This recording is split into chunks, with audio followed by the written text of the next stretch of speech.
Promising. President Trump on his way to Turkey to join other NATO leaders at their annual summit. This summit comes as NATO faces perhaps the most serious challenges in its 77-year-long history. One of the most urgent is how to keep the U.S. president on board. Donald Trump has threatened unspecified consequences for those countries that fail to meet their targets for spending on defense, namely 3% by the year 2030. And that's BBC's Frank Gardner. If it's not the Iranians, it's their proxies stirring up more trouble in the Strait of Hormuz. A tanker traveling off the coast of Oman caught fire after being struck by a projectile. Iranian state TV says a liquefied natural gas tanker was attacked after ignoring warnings.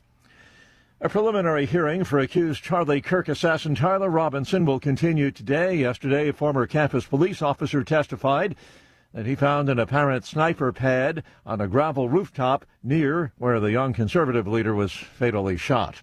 Calls growing within his own party for Democrat Graham Plattner to drop out of the U.S. Senate race in Maine. On top of all of the other allegations now, a woman accuses Plattner of sexual assault. Republican Senator Tom Cotton on the Democrat calls for Plattner to bow out. His chief sin at this point is not those views or his misconduct or new allegations. His chief sin in the eyes of the Democrats is that he's losing to Susan Collins. Yep. And they're afraid that it's only going to get worse. Cotton speaking with the Salem Radio Network while denying the accusations. Plattner says he is reflecting on the best path forward. There will be no World Cup title for the U.S. The Americans fell to Belgium 4-1. Stock futures mixed this morning on Wall Street. The Dow futures down 118 points, or up 118. NASDAQ futures down 305. Townhall.com.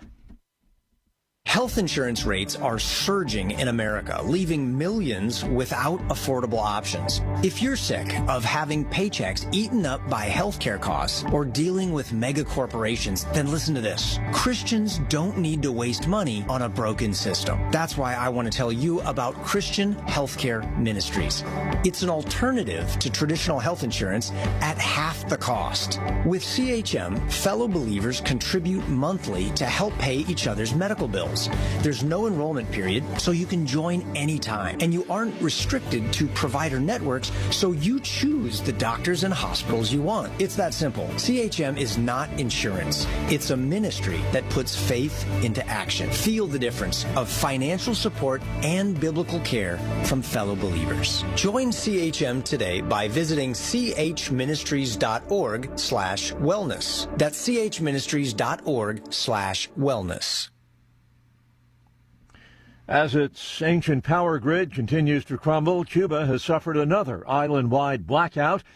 Cuba's communist overlords once again blaming the United States. Fuel reserves have been dwindling since President Trump threatened tariffs on any country that provides oil to the island. A delivery by a Russian tanker back in March ran out by the end of April. As for healthcare, Mario Cruz with the World Health Organization says over 100,000 surgeries have been postponed, including those for pediatric patients. Like many Cubans, 33-year-old Mario Pedroso was resigned about the total blackout. Oil hasn't come in here for a while, he says, and we have no way to solve the problem. We have to resist, as we Cubans say. That's all. I'm Jennifer King. Explosions rocked Damascus shortly after French President Macron entered the presidential palace to meet with his Syrian counterpart. The blasts injured at least 4 people. Macron was not hurt. News and analysis, townhall.com. 4,800 people losing their jobs at Microsoft, and that includes many in its Xbox division. The layoffs represent about 2.1% of Microsoft's global workforce. They include 1,600 Xbox workers, with more expected this year. The move is part of a broader reorganization to reset Xbox amid increased competition. Xbox CEO Asha Sharma, who took over earlier this year, said the business is not healthy. She noted that Xbox is operating at margins significantly lower than its competitors. Bob Agnew reporting. The premiers of Alberta and Ontario have proposed a pipeline to carry Western Canadian oil to the country's east as Canada seeks new markets. Alberta's premier says the proposed pipeline would run from Hardisty, Alberta to Sarnia, Ontario, carrying up to 500,000 barrels of oil a day, and there is a potential for up to 800,000 barrels of crude.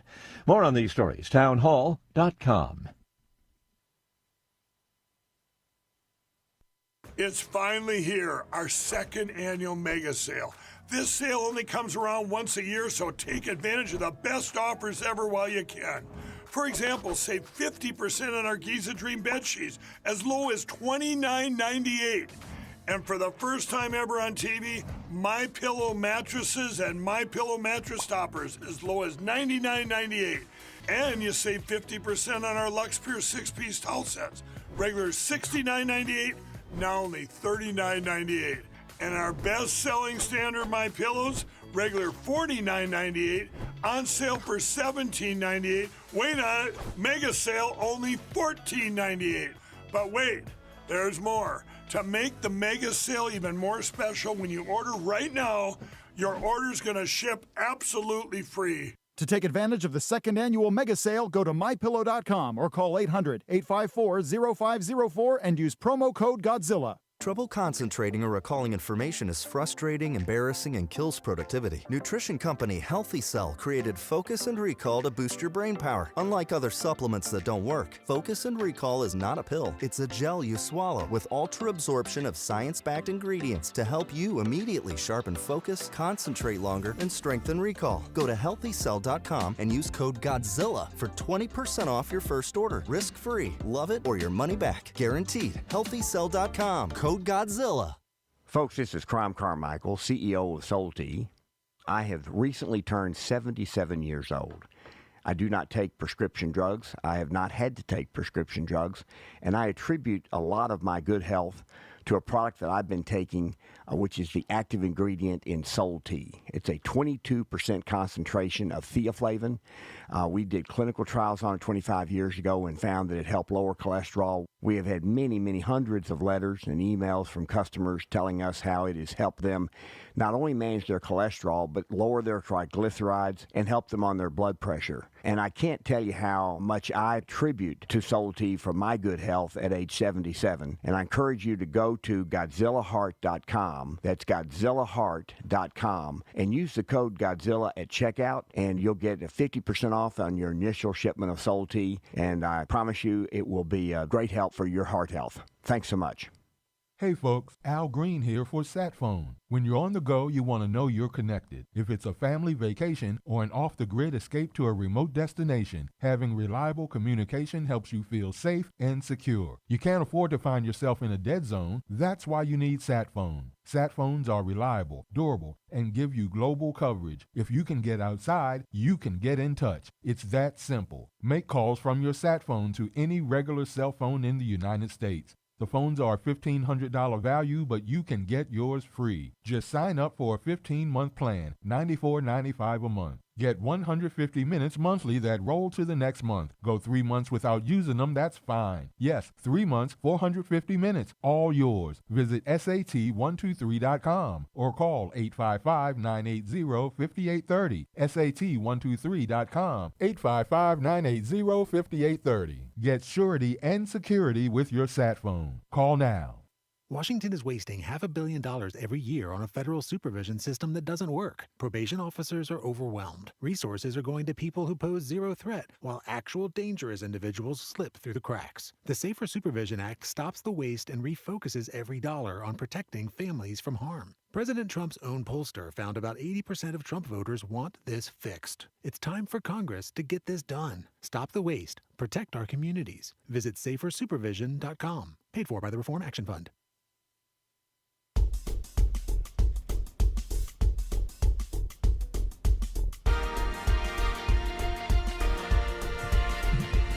Happy Tuesday morning, listening family. This is Tuesday, right? I'm already losing track of the days of the week this week.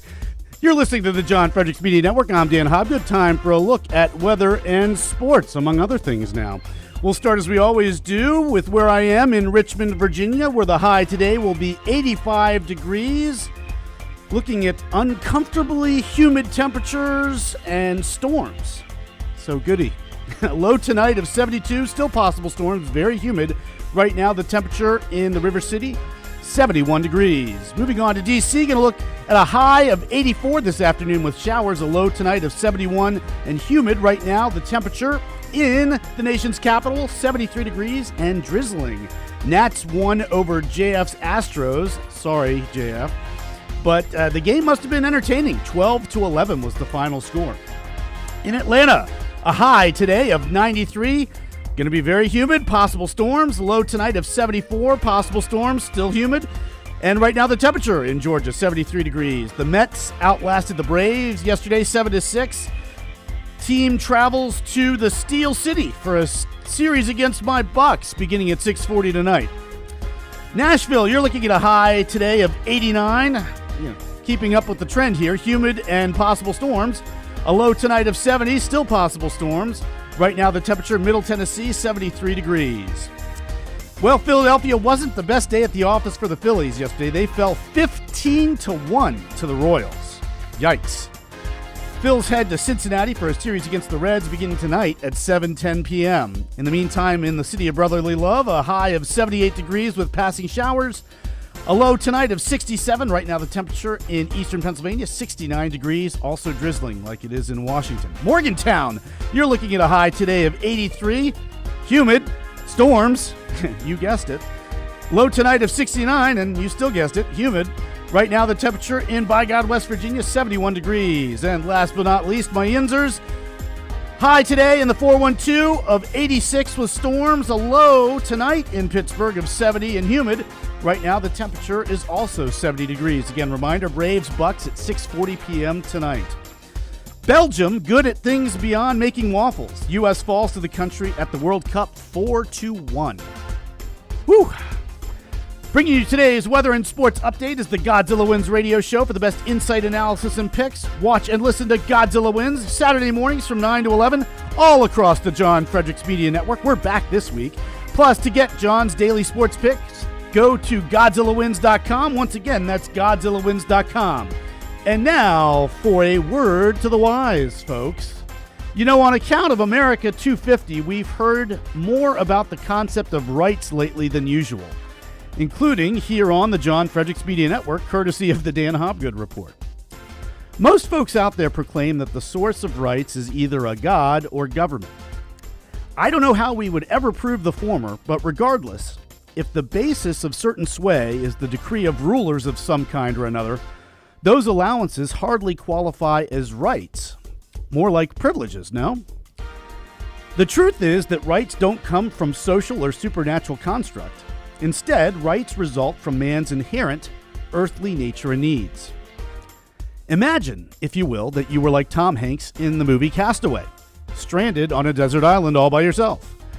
That circumstance would mostly be terrible, but on the plus side, you no longer would have to worry about two predicaments. Anybody else doing anything to you against your will, or anybody else taking anything from you either. You, along with the product of your efforts, would be safe from the trespasses of other people. Objectively, the purpose of invoking rights in society is so as to sanctify an individual's personal latitude, so that he doesn't have to go to a desert island in order to get that much. I'll talk more about the nature of rights tomorrow and the next day, but in the meantime, this has been Dan Hobgood for the John Fredericks Media Network.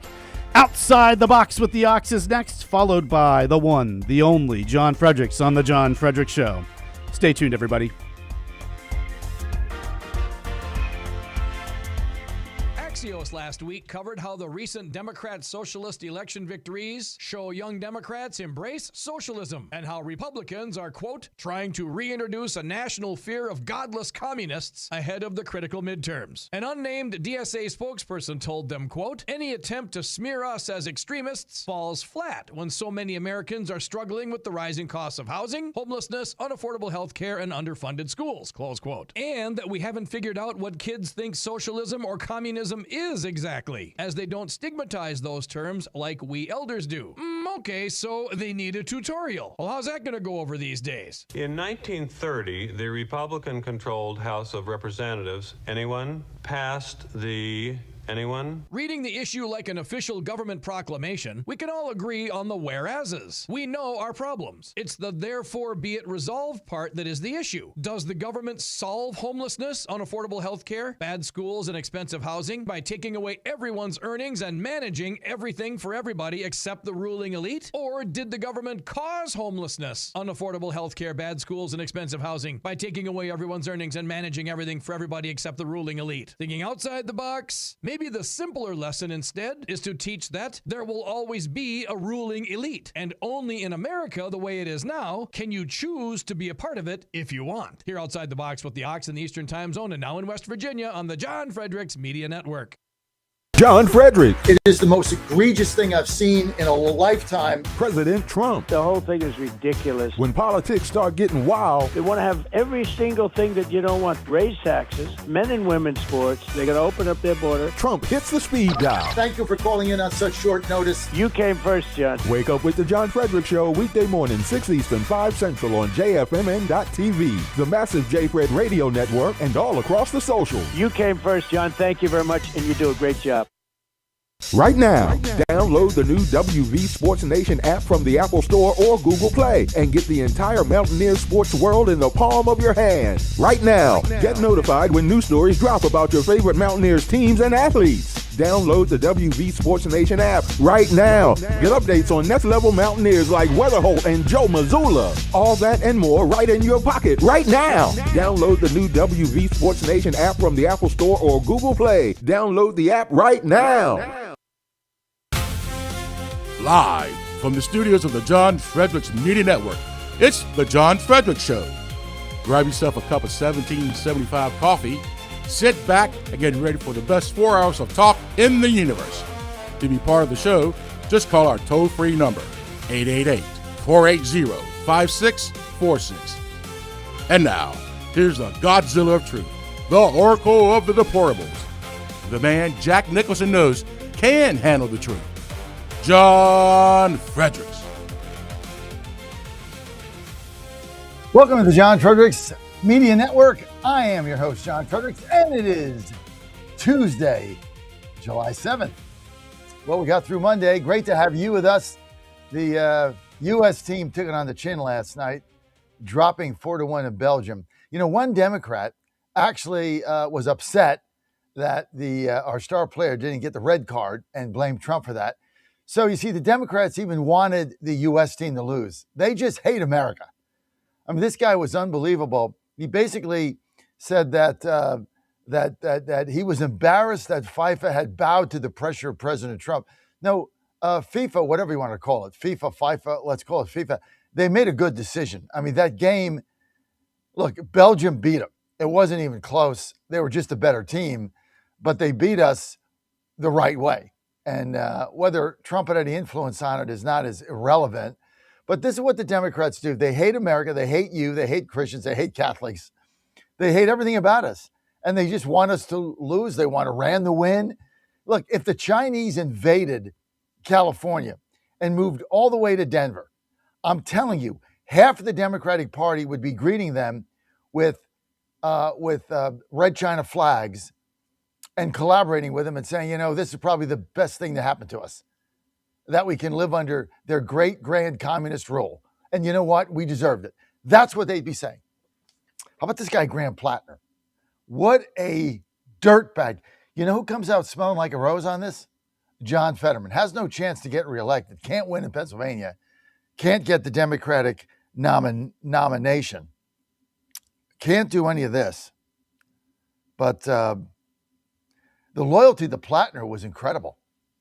I mean, it was just the Democrats, they stand for absolutely nothing except their own power. And you saw it with Plattner, and now they're just blowing it off like, oh, well, you know, this is like a bridge too far. See ya. They all went there, Ro Khanna, Hakeem Jeffries, Bernie Sanders, Elizabeth Warren, they all went there and basically powder puffed the guy. They all went there. He was greatest. You know, these were all allegations. What happened to the Me Too movement? What happened to that? That just go away because they wanted to win Maine? What happened to that? I mean, you have a vacuous, soulless party that stands for nothing but power. I don't know when people are going to wake up here and smell the coffee with these people. They're so decrepit, and all they want to do is win, and they don't care who it is. I mean, this guy, like Fetterman says, was a dirtbag from day one. A dirtbag.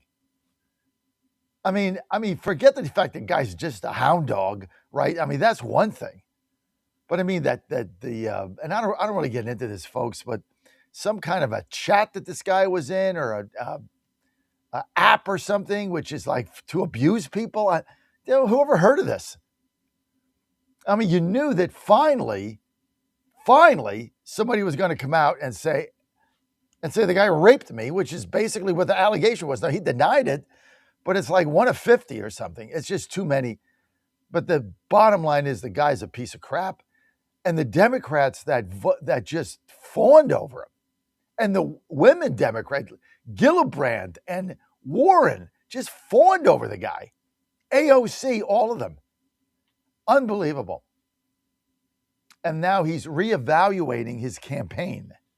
And he's got a video up. I'm not going to play it. He denies the allegations. And then, even worse than any of it, is the woman who had the first set of allegations of sexual assault in the New York Times was totally dismissed because she was a Republican. So let me get this straight. If you're alleging sexual assault or rape, if you will, or attempted rape, I'm not familiar with this, all the details of the story, but the first accuser attempted this dirtbag Plattner of some pretty bad things. Let's call it sexual assault. It was blown off by the left because they found out she was a Republican. So let me see. If you sexually assault a Trump woman, you get a pass. But if you sexually assault a liberal, now you're out of the race. Is that the way this works now? Is that the country now we've evolved to with the Democrats? Is that where we are now? Because that's that. If you want the buried headline in this, that was the buried headline. The first woman got blown off by the entire left-wing intelligentsia, by the entire fake news media. They blew her off because they found out she voted for Trump and was a Republican. Therefore, her accusations were not valid, or they were dismissed, or they were tossed to the side. But the second lady, who said she agreed with his politics, and it was one of the reasons she didn't want to come forward, she's all of a sudden the one that's real. Accept the world the left has created for us. Accept it. Because this is just the pure reality of this. Now, I always thought Susan Collins was going to win. I think she's going to win now. They have until July 15th, which is 8 days to remove this guy. They can't remove him. If he decides to stay in, there's not a damn thing they can do about it. He's on the ballot. If he withdraws, the Democrat establishment there in Maine has the ability to put another name on a ticket, like likely Janet Mills, who will lose. And she has no enthusiasm. She couldn't even stay competitive with Plattner in the primary. That's why she dropped out. So she's a loser. The former governor is going to get beat. Collins is going to win this seat. Then you got this guy in Michigan, Al-Said, whatever his name is. This is another radical jihadist, communist Muslim who is going to win the Democrat primary in Michigan because the only moderate, the other progressive dropped out. So now it's him and some moderate, which he will win. And then he's going to go up against Mike Rogers. Mike Rogers is going to flip that seat. I mean, the unraveling of the Democrat, jihadist, communist left, let's call it what it is. The majority of their candidates are foreigners now. They're foreigners. They're Muslim, left-wing, communist foreigners. Bannon yesterday called it the jihadist, the socialist jihadist. I'm going to call it the communist jihadists because there is no socialists. They're communists. And they're a threat. And they're winning in a lot of these places. And we're going to be seating communists that hate America, that want our soccer team to lose because Trump's president. Can you imagine that? Rooting against our soccer team, rooting against America because of who's president, rooting against our effort in the war, rooting for Iran because Trump is president. This country is so divided. We're never getting it back.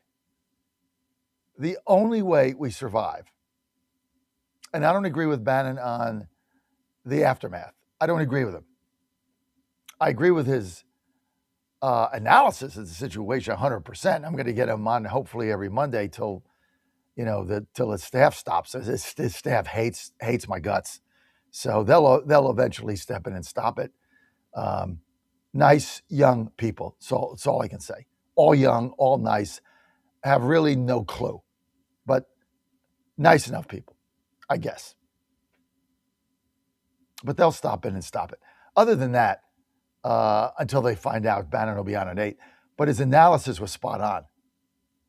They're taking over the cities, and you can't govern. You can't have a country where every major city is run by a communist jihadist, and you don't pay attention to federal law. You have no country. And eventually that implodes. I agree with the analysis. I don't agree with the aftermath of armed conflict, anything of that nature. I simply think we defeat them the right way. And it starts in November. The number of women that were voting for Plattner in Maine should be a jolt to you. Women, he was carrying women in Maine 2-1. While there were allegations of abuse, physical abuse, beating them up, sexual assault, apps that he was on, he was carrying women 2-1. So let's see, you can, I'm Me Too, but you can beat up my friends, slap them around, assault them sexually, but it's okay if you're a crazed communist leftist. Then it's okay. I don't know what the message is. I don't know where they're going. Now the whole Me Too thing becomes, I don't know, what was that?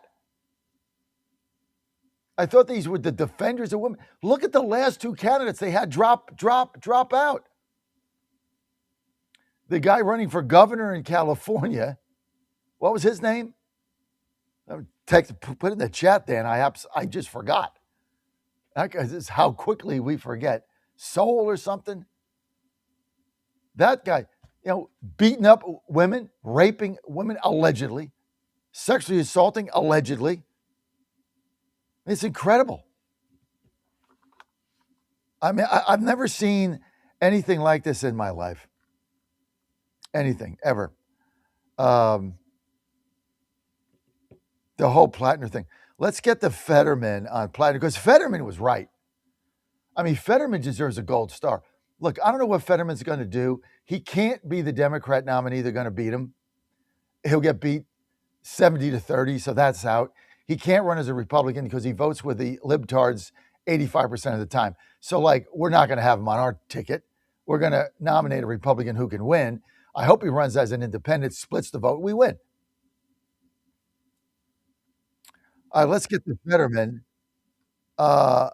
Looks like Fetterman, let's get to cut 8 on John Fetterman, who was absolutely right. Yeah, that's 8 Fetterman on Plattner. Take a listen.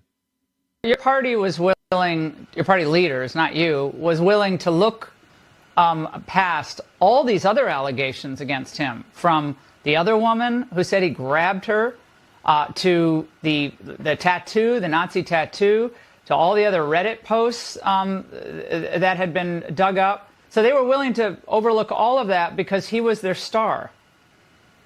Yeah, I mean, I refuse to overlook that, but honestly, I would really call Bernie Sanders to apologize for pushing this kind of predator more than anyone he helped him elect, and now apologize to the victims, especially the woman that she claimed that he raped her. So I don't know why you want to keep pushing these kinds of people. Maybe he should consider set a few out and stop pushing these kind of communists and people. And now people, like P. Hustle now, he has been credibly accused of rape. And that's fairly recent, too. That was only less than 5 years ago.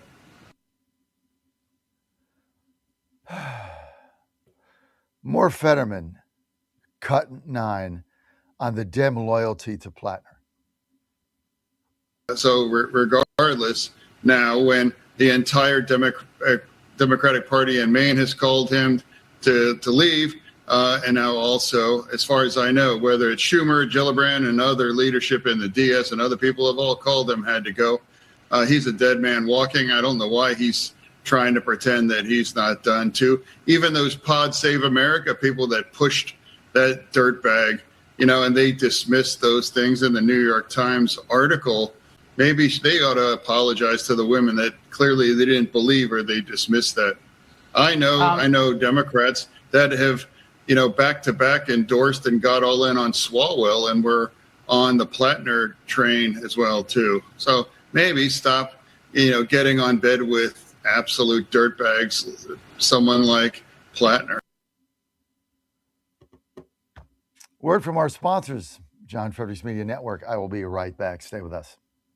On the go, you want to know you're connected. If it's a family vacation or an off-the-grid escape to a remote destination, having reliable communication helps you feel safe and secure. You can't afford to find yourself in a dead zone. That's why you need SatPhone. SatPhones are reliable, durable, and give you global coverage. If you can get outside, you can get in touch. It's that simple. Make calls from your SatPhone to any regular cell phone in the United States. The phones are $1,500 value, but you can get yours free. Just sign up for a 15-month plan, $94.95 a month. Get 150 minutes monthly that roll to the next month. Go 3 months without using them, that's fine. Yes, 3 months, 450 minutes, all yours. Visit SAT123.com or call 855-980-5830. SAT123.com, 855-980-5830. Get surety and security with your SatPhone. Call now. The Cats and Cosby Show. It's the top news of the day. People are out there saying, the Iranians are never going to live by it. But let me tell you something. President Trump is going to bomb them again if they screw around. Hopefully they live up to it. And if not, the pounding's coming. We're going to do it again and again and again. The Cats and Cosby Show, weekdays 5 Eastern, 4 Central on the stations of the John Fredericks Media Network. Trump is the toughest president we ever had. Well, he's definitely the best bomber. The Trump administration has brought positive changes when it comes to fixing our broken healthcare system. If we really want to make America healthy again, well, that starts at home. And that's where the Wellness Company comes in. You see and hear from the Wellness Company doctors all the time, and you know their products are the gold standard for keeping you and your family safe and healthy, giving you the opportunity to make sure you're prepared for whatever happens with their prescription medical kits. Additionally, the Wellness Company offers a variety of products, from parasite cleanses to methylene blue to weight loss and so much more. Make America healthy again starts at home. Do your part and protect the health of you and your family. Live a healthier, longer, and more satisfying life. Go to twc.health/Godzilla and order. That's twc.health/Godzilla. Use promo code Godzilla to save 10% today. Trump 2.0 is in full effect. How do you keep up with all the action? I'll tell you. TrumpNationNews.com is your inside source for the inside scoop. Manufacturing, jobs, deportations, and the nation's rejuvenation. The first 100 days and beyond. All the news you need and no liberal gibberish. It's the perfect way to start your day. Sign up for the TNN newsletter. Do it today. TrumpNationNews.com. TrumpNationNews.com. Part of the John Fredericks Media Network. This is Crom Carmichael, CEO of Solti. We got a wonderful email from one of our customers up east named Joe, and here's what he had to say. I started taking Solti almost out of desperation with little hope because I was resigned to the futility that although I was up to taking 2 statins a day, high cholesterol was something I just had to learn to live with. In fact, when I turned 60, after taking a stress cardio test, my doctor called me on a Saturday, which of course is never a good sign, and told me that I was clogged more than 95% of the people my age. I had an angioplasty and a stent procedure done at that time. Today, my stubborn triglycerides are only 1/3 of what they had been before starting taking Solti. My prescription statin dosage has shrunk from 60 milligrams to only 10 milligrams a day. My primary care doctor that I have had for many years still can't believe the results, and neither can I. Thank you, Solti, for providing such a wonderful product. And folks, I want to invite you to take care of your heart also by going to GodzillaHeart.com. That's GodzillaHeart.com. Use the code Godzilla at checkout, and you'll get a 50% discount on your initial shipment. Thanks so much. We're better than we are. We're not good enough. We shouldn't even be thinking about beating this 49ers. We shouldn't be talking about it because the Saints ain't good enough. And you guys shouldn't write about us being a playoff team and all that bullshit. That's malarkey. We ain't good enough to beat those guys, and it was proven out there today. It's that simple. We're not good enough yet. We got a long way to go. We got a lot of work to do. We're close, and close don't mean... And you can put that on TV for me. I'm tired of coming close, and we're going to work our off till we ain't close anymore. And it may take some time. We're going to get it done. We aren't in there. We aren't good enough. They're better than us. Black and white, simple, fact. Could have, would have, should have is the difference in what I'm talking about. The good teams don't come in and say could have. They get it done. All right? It's that simple. I'm tired of saying could have, should have, would have. That's why we ain't good enough yet. Because we're saying could have and they ain't. Don't touch that dial. You've found your home of the truth. Do you solemnly swear to tell the truth, whole truth, and nothing but the truth? With the best analysis in America. You can't handle the truth. And now back to the John Fredericks Show. Okay, got him back. John Fredericks Media Network. Phone lines open, 888-480-JOHN. Little Horse today was at the ball game last night, lost. 888-480-5646. This Fetterman, the guy, it was spot on. I'm going to get the Scott Jennings on Plattner here, because we really can't let this thing go. I mean, this to me is just, we need to call every single Democrat out that went campaign for this piece of crap.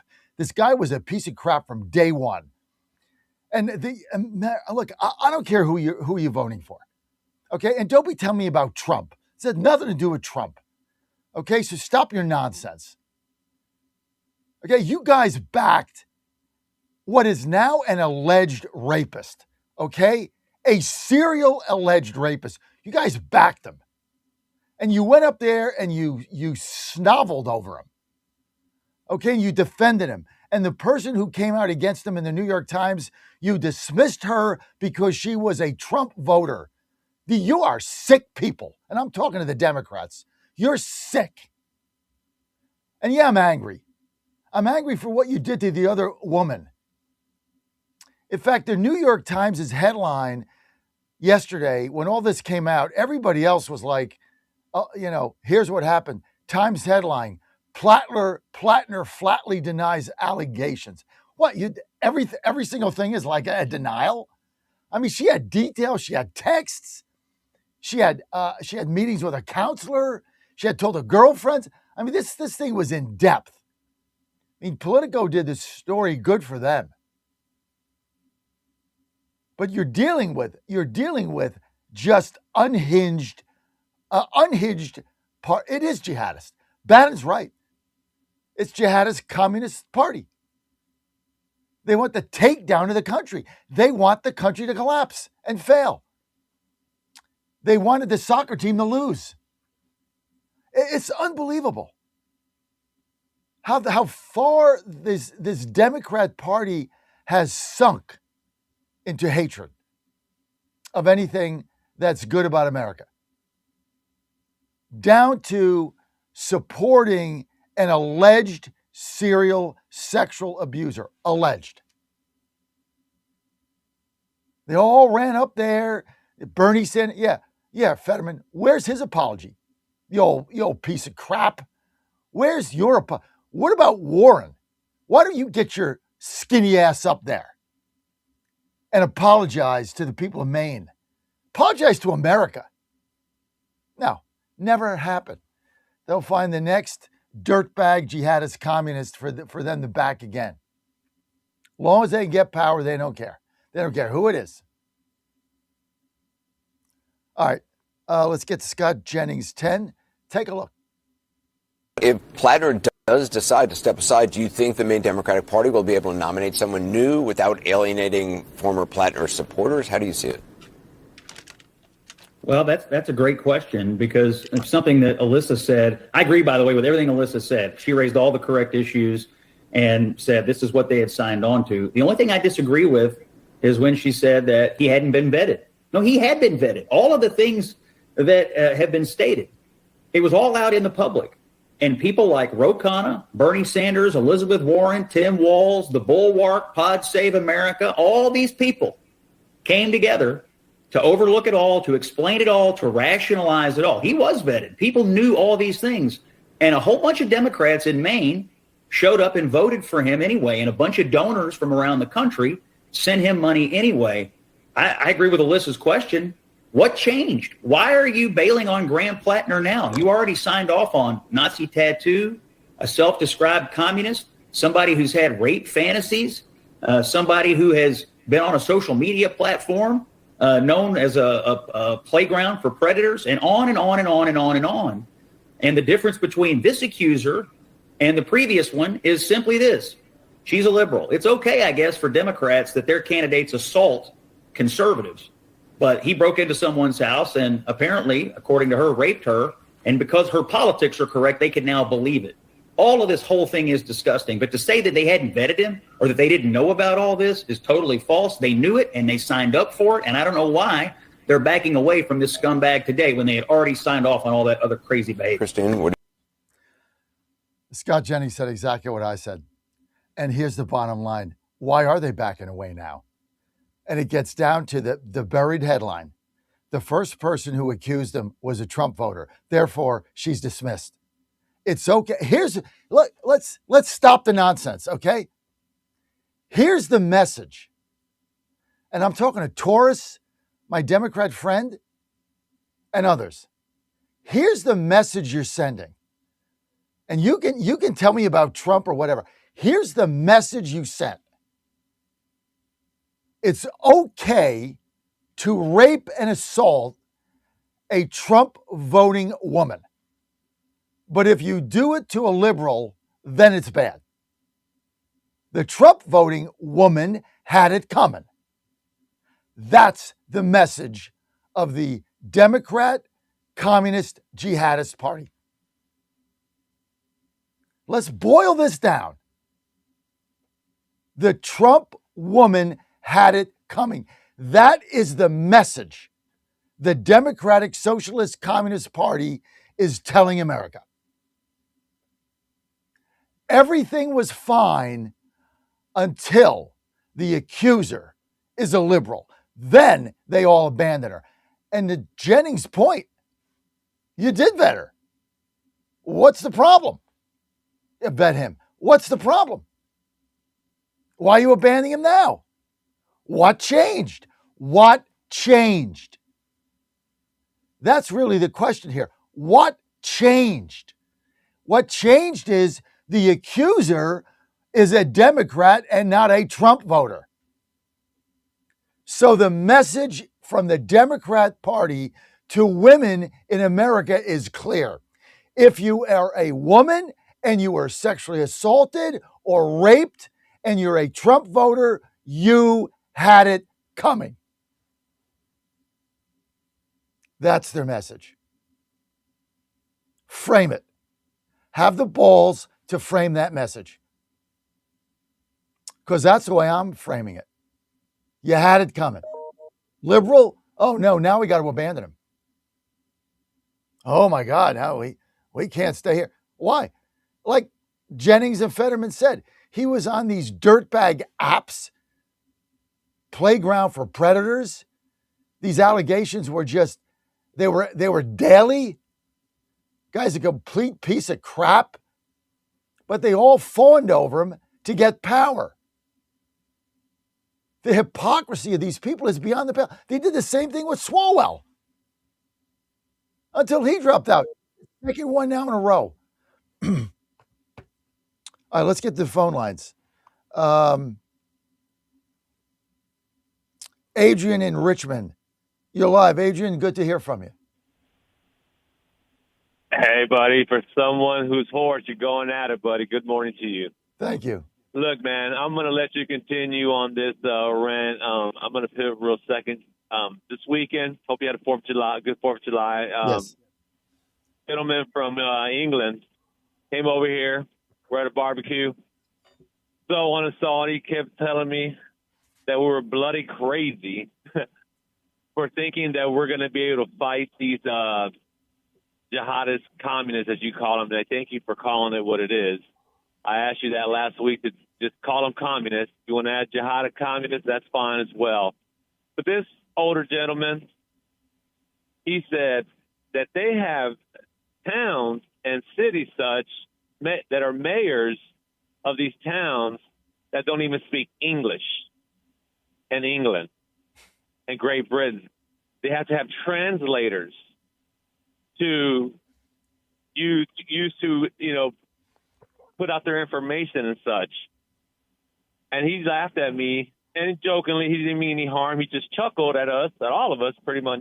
He was talking to me directly and said, these guys make rules up and laws up where you never can get them out. He goes, you're not going to get them out. He goes, you're stronger. And I just kind of laughed, and I said, we're stronger is what I would say. I laughed. I said, we're stronger. We won't let it happen. He goes, you're not getting them out. He goes, people want to live like that.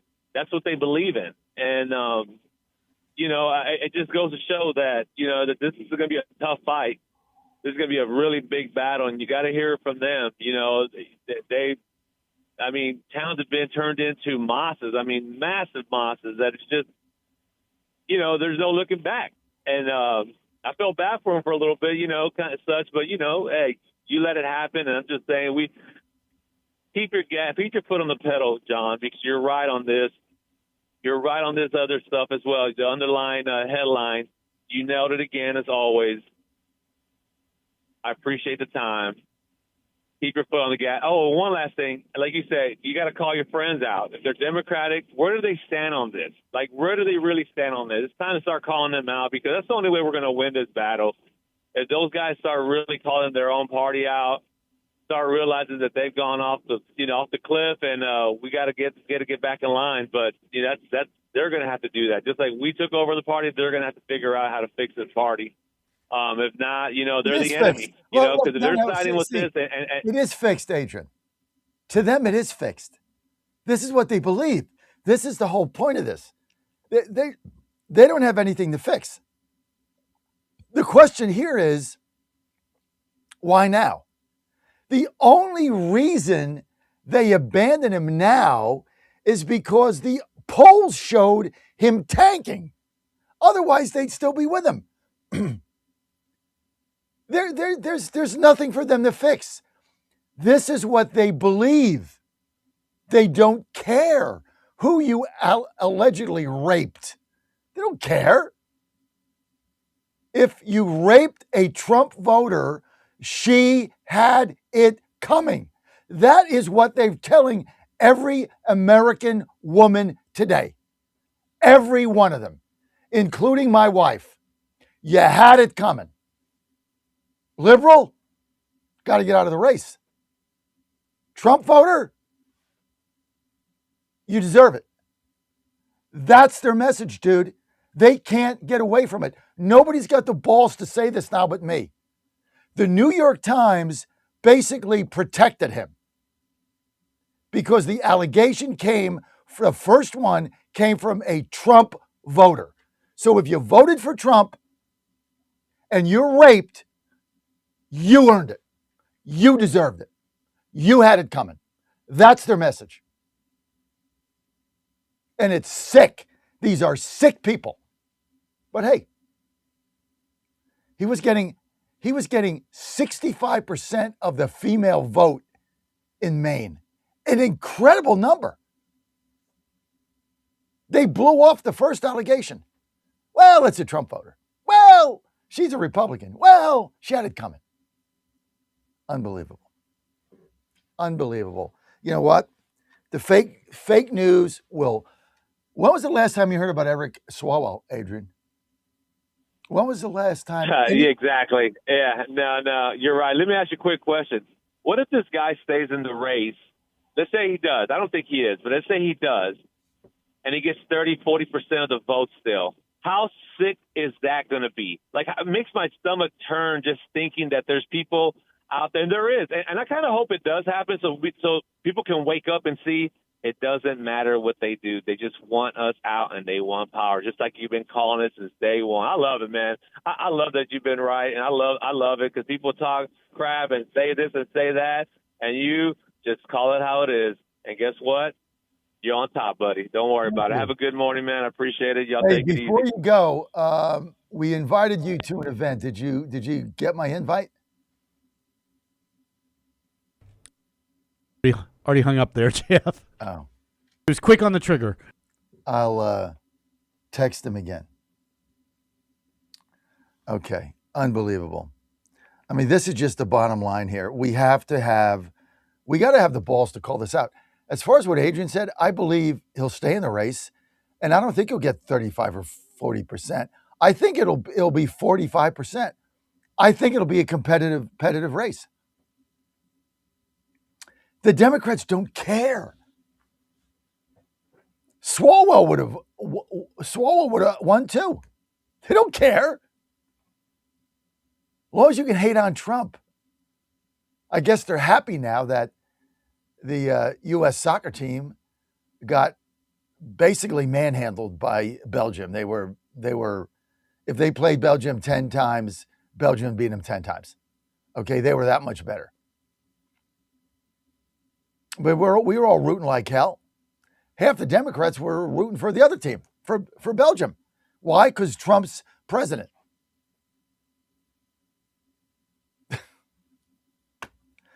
You just shake your head. You shake your head.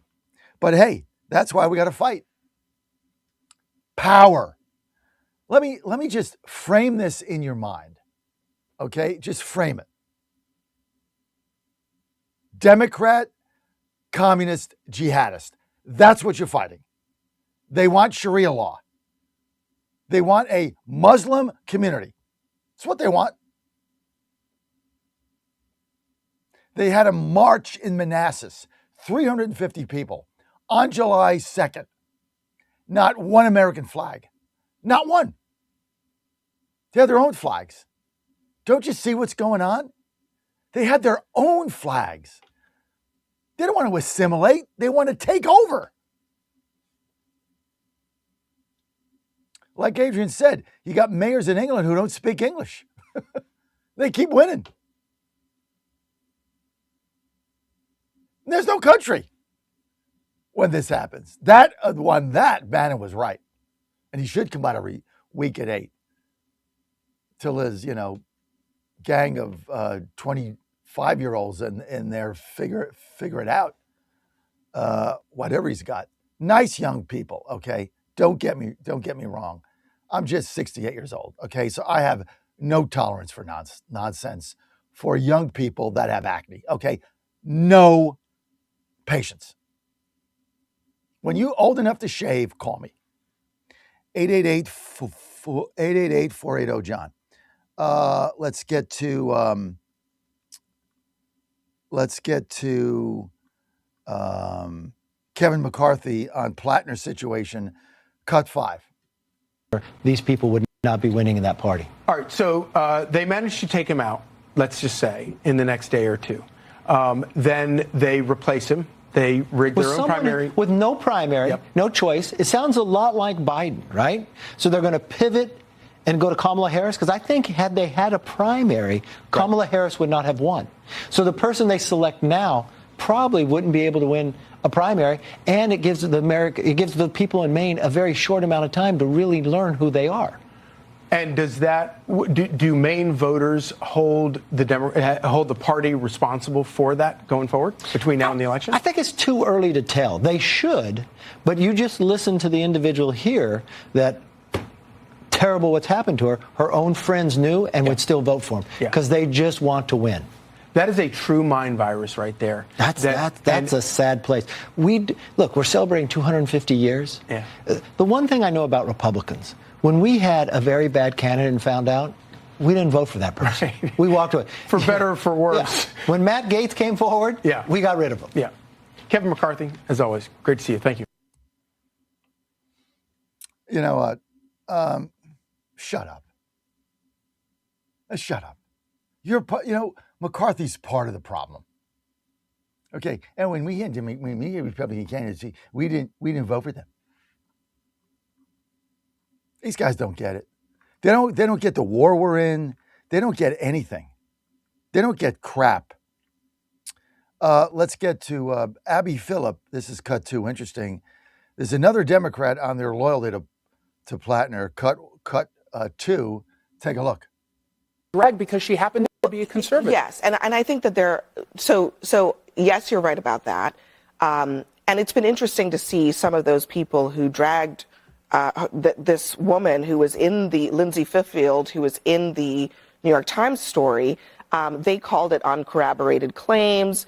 Another person basically said that she was essentially a plant of the Republican Party. And now those people have changed their tune. But I also think, is there an apology that needs to be had here? Yes. And some soul searching that needs to be had here? Is it enough to just say, well, this woman, I didn't believe the last one. And Lindsay Fiffield pointed out to Ruben Gallego, mine weren't sufficiently troubling or serious for you. After that first allegation, it is fair to ask, what's up with people who have to look at the partisan identification next to your name before they decide whether or not they're going to listen to you? The believability of someone's, serious allegations should not live and die based on if they've worked for a right-wing think tank. Well, but I think there's, to your point, that it should not be based off of.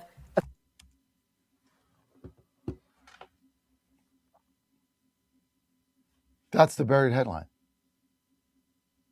This person, the first person who came forward, who was dismissed, actually mocked by the left because she's a Trump voter, is probably the most shameful thing we have going on here. It is downright shameful. And once again, there will be no accountability by any of these people. None. Well, listen, folks. Understand the enemy. Understand what you're up against. Embrace it and grasp it.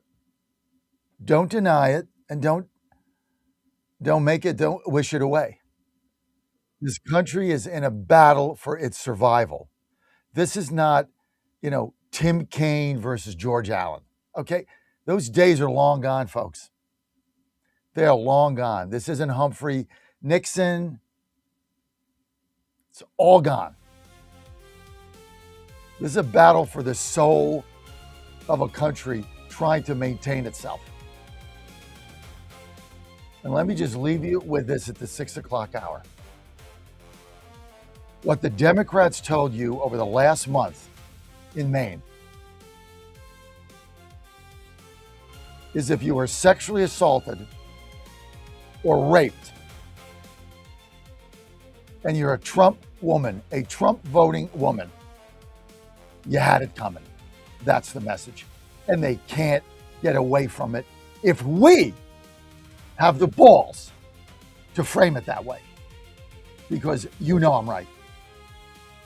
What they did to that lady in the New York Times, because she happens to be a Republican, is one of the most despicable things I've ever seen. And there'll be no apologies. They'll simply move on, like they did with Swalwell. They just move on. No apologies from Warren, nothing. They'll just move on because they think you're that stupid. John Fredericks Media Network, trucking the truth across America. WJFN, Goochland, Bonaire, Chester, 100.5, 107.7, 92.7 FM, AM 820, and WJFB, Portsmouth, AM 1650. Breaking news this hour from Town Hall. I'm Rich Thomason. Iran State TV says a tanker has been hit off Oman after ignoring warnings about the route it was taking through the Strait of Hormuz. The UK Maritime Trade Operations Center says the projectile hit the tanker near Lima, Oman in the strait. Officials say the projectile hit the port side of the vessel while it tried traveling south out of the strait toward the Gulf of Oman. Maritime officials also say no environmental impact took place from the strike. Officials say the investigation continues. Correspondent Andrew Stewart. President Trump has arrived in Turkey. He is there to attend the annual NATO summit in Ankara. It is a long road to recovery for earthquake-shattered Venezuela. Some 17,000 people have been left homeless. SRN News and our parent company Salem Media partnering with Christian nonprofit Food for the Poor to rush emergency aid to victims of the tragedy. Listeners wanting to help can find an online banner top of our website, srnnews.com. The American dream of a World Cup title has evaporated with a 4-1 loss to Belgium. The loss comes on the heels of President Trump's successful intervention on behalf of a suspended member of Team USA. The big question becomes, did the controversy surrounding FIFA's decision to suspend their top scorer, Folarin Balogun's red card to allow him to play, well, did that controversy impact the team's performance? There was going to always be a cloud over this team from the rest of the world who felt that there was political interference and favoritism at play, even though U.S. fans felt that the red card was just unjust to begin with. The BBC's Netta Tawfik. Stock futures mixed this morning on Wall Street. The Dow futures 70 points higher. The Nasdaq futures are down 303 points. More on these stories, townhall.com. The following is a real-life story from Trinity Debt Management. When I was feeling the stress of too much credit card debt, I looked at two different options, debt settlement and debt management. They may sound the same, but guess what? They're not. Debt settlement seemed like a quick fix, but I found out it would destroy my credit, create tax headaches, and hit me with huge fees. They actually told me to stop paying my bills. No way, not me. Then I turned to a debt management plan developed by the team at Trinity. They worked with my creditors, lowered my payments, reduced my interest, saved me thousands, and paid off my debt. And Trinity is a Christian company, which is important to me. If credit card debt has you down, call Trinity at 1-800-990-6976. My name is Heather. Please forget debt settlement and remember Trinity Debt Management. 1-800-990-6976. It has been said that necessity is the mother of invention. That's proven true in Ukraine, where Russia's war has made the Ukrainians experts in the deployment of military drone technology. From a command post in Kharkiv, they target roads and logistics deep behind enemy lines. This strategy aims to cut off supplies like food and ammunition to Russian troops. The drones equipped with Starlink satellite communications fill the gap between frontline and long-range strike capabilities. Ukraine's success increased after SpaceX blocked unauthorized Russian access to Starlink. Ukrainian commanders say the impact has been significant, slowing Russian advances. Russia is trying to counter with mobile fire groups and electronic warfare, but Ukraine's campaign has kept them on the back foot. Keith Peters, Washington. French far-right leader Marine Le Pen's political future's on the line as a Paris appeals court rules on her eligibility for the next presidential election. News and analysis, townhall.com. No presidential pardon for this guy, not involved in the 2021 riot at the U.S. Capitol. Brian Cole Jr. is charged with planting pipe bombs near the national headquarters of the Democratic and Republican parties on the eve of the January 6, 2021 riot. Federal Judge Amir Ali noted the president's blanket pardons for rioters explicitly applied only to people who were convicted of crimes related related to the attack. Cole was arrested nearly a year after the mass pardons were issued, so the judge concluded they don't apply to him. Prosecutors have said Cole confessed after his arrest, telling FBI agents he felt bewildered by conspiracy theories related to the 2020 presidential election, and something just snapped. Ed Donahue, Washington. A preliminary hearing for accused Charlie Kirk assassin Tyler Robinson will continue today. Yesterday, a former campus police officer testified. More on these stories, townhall.com. For the first time ever, we're bringing you MyPillow mattresses and mattress toppers for as low as $99.98. Remember, sleep's all about temperature and pressure points. Whatever sleep needs you have, we have the right technology for you. Like our MyPillow mattress topper, our queen size has over 10,000 individual comfort supports to help relieve your pressure points. And how about our 3-inch Hybrid Plus mattress topper? It's infused with copper and silver to help your body get the restorative sleep it needs. And our MyPillow and Case Coil mattresses, I personally helped develop these mattresses to make sure they have everything needed to give us great sleep. Plus, they're made right here in the USA, and they ship right to your front door, absolutely free. Go to MyPillow.com or call 800-854-0504 and use promo code Godzilla to get MyPillow mattresses and toppers for as low as $99.98 and free shipping. In 2008, the amount of concentrated time people could spend on a task without becoming distracted was 12 seconds. 5 years later, it was only 8 seconds, 1 second less than a goldfish. If you're often distracted or have trouble recalling information, you're likely to fall behind in the demanding, fast-paced 21st century. In other words, brain performance is more critical now than ever. Boost your brain power with Healthy Cell's Focus Plus Recall. Science-backed nootropics to help you sharpen focus, concentrate longer, enhance recall, improve mental speed, learn rapidly, and be more alert. It's a pill-free brain supplement made with maximum absorption ingestible gel technology, designed to feed your brain at the cellular level. Take it for a test drive. Go to healthycell.com and use code GODZILLA for 20% off your first order of Focus Plus Recall. That's healthycell.com, code GODZILLA for 20% off. Washington is wasting $500 million every year on a federal supervision system that doesn't work. Probation officers are overwhelmed. Resources are going to people who pose zero threat, while actual dangerous individuals slip through the cracks. The Safer Supervision Act stops the waste and refocuses every dollar on protecting families from harm. President Trump's own pollster found about 80% of Trump voters want this fixed. It's time for Congress to get this done. Stop the waste. Protect our communities. Visit safersupervision.com. Paid for by the Reform Action Fund. What happens in Virginia doesn't stay in Virginia. It influences policy and policymakers nationwide. The VirginiaStar.com shines a light on the issues in VA that become issues for the USA, with insightful commentary that gets to the fact of the matter. The VirginiaStar.com is your source of wisdom and truth, locally, statewide, and nationally. Log on today and every day. The VirginiaStar.com. The VirginiaStar.com. Ponder this. I've recently noticed that the way a person drives may have a direct correlation to their personality. I'm pretty confident that most of you have witnessed this as well. We see courteous drivers. These are people who allow others to change lanes when safety permits. Courteous drivers usually use their turn signals to gesture to others their intentions.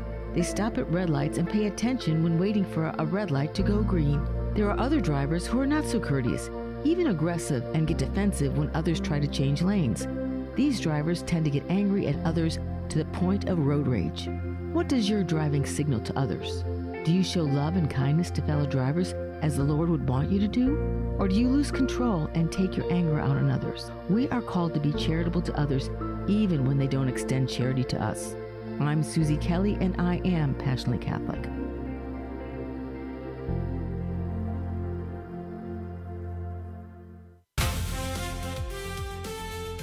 Live from the studios of the John Fredericks Media Network, it's The John Fredericks Show. Grab yourself a cup of 1775 coffee, sit back, and get ready for the best 4 hours of talk in the universe. To be part of the show, just call our toll-free number, 888-480-5646. And now, here's the Godzilla of truth, the Oracle of the Deplorables, the man who trucks the truth from coast to coast, John Fredericks. No, there's nothing better than me with you in the morning. I'm John Fredericks, and I am your Godzilla of the truth in America, your Oracle of the Deplorables. A little horse today. Went to the Nationals-Astros game last night. Ann and I had on our Astros garb. Lost 12-11. Mike Burrows sucks. That's all I got to say, Dan. Every time we get a guy from Pittsburgh, it's a catastrophe. Whether it's Dan Moore and the Titans or this guy Burrows, we got a 6-1 lead. He can't get through the third inning. Gives up 11 earned runs in 4 innings. What a catastrophe. Then we come back and almost win the game in the 8th inning. Yeah, I could have told you about Dan Moore. Don't forget about Bud Dupree. Everybody we get from Pittsburgh, like I don't want anybody from Pittsburgh ever. They leave Pittsburgh and it's like they entered the witness protection program. Yeah. Unbelievable. They got a 6-1 lead. I mean, he gives up 10 runs in 2 innings before they finally yank him out of there.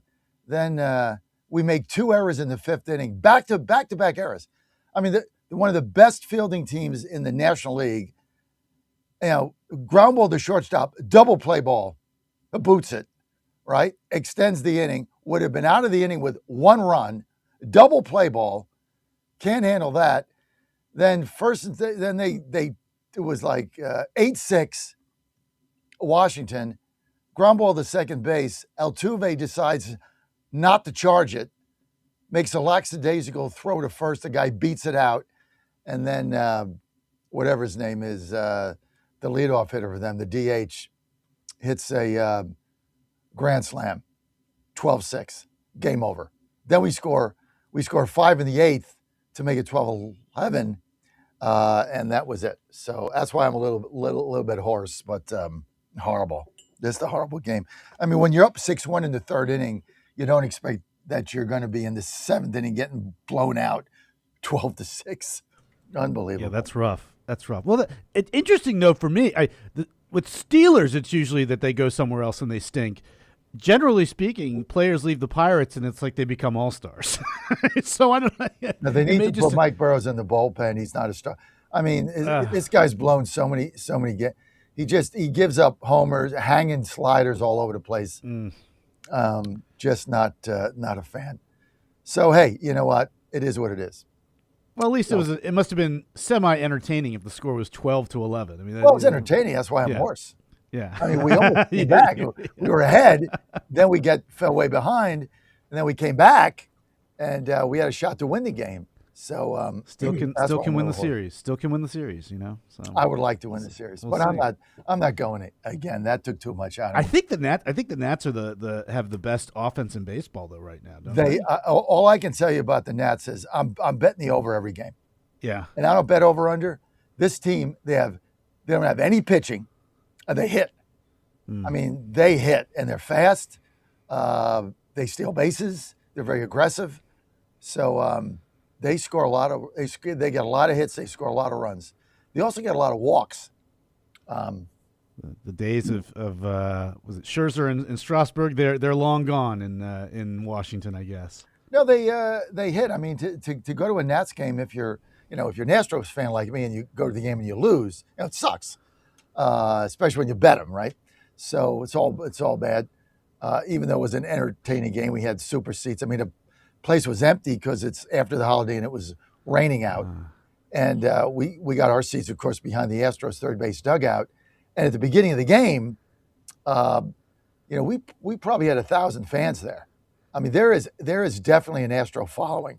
So when we were hitting all those homers and went ahead 6-1, it was like it was a home game. We had so many fans there. DC trip for our teams. The Buccos this past weekend, and now the Stros for you. I can't believe that I left town without going to see a game on Friday. I was so preoccupied with stuff with the office. I didn't even know the Buccos were in town, and I'm leaving town, leaving your place on Friday, and I see a bunch of people wearing Pittsburgh gear. I was like, boy, a lot of Pittsburgh folks in town for the fireworks. Obviously, they were there for something other than the fireworks as well. But yeah, you should have went to the game. I should have, although they lost on Friday, so it would have been a disappointing outcome. But still, This is why it's tough for us to move. I mean, going to a game here is 20 minutes on the metro. Yeah. I mean, you walk down you go down the elevator, you go across the street, you're on the metro, 5 stops, you're at the Navy Yard, you walk there. It's the same thing with the Caps. I got Caps season tickets, and that is not 3 stops, but 2 stops from my house. 2. And the only way that work could be more convenient for you is if you were a bum on the street. If our apartment was like on top of the Capitol Center, that would the be floor it. up or something. Yeah, you weren't kidding when you said, "Yeah, I live 100 feet away from the studios." Like, well, that can't be possible. Like, no, it is. Your father doubted me. It's exactly 100 feet. Old Habo was like, "That can't be right." But it's exactly 100 feet. No exaggeration, right? No, it isn't. Is it 100 feet or not? It's. I mean, it may even be closer than that, but yeah, it's 100 right. feet. I measured. It's right next door. Yeah. It's right next door. So 100 feet. It's that is a commute to die for, especially in DC. So yeah. Yeah, you think? So much, right? So that's why it's hard to leave here when, everything is just here. Oh, you don't have to drive. You don't have to do anything. So my son Joe, going to Pittsburgh on what's today? Tuesday. On Thursday, to meet his girlfriend's parents. Is the girlfriend? Is she a Yinzer? Yes. I like her already. Oh, me too. Yeah, she checks every single box I got. Did they meet when you all were living in Pittsburgh? Is that? She's a Division I women's soccer player with Maryland. Oh, okay. Yeah. So she plays soccer. He plays baseball.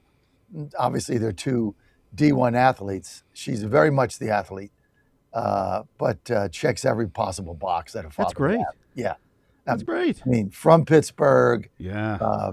Well, just to me, she's a fine young lady, but Catholic, Trump voter, Republican. I mean, you check every box.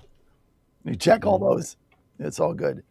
So anyway, she's met us 2 times. He's not met her parents, so he's out there to meet her parents.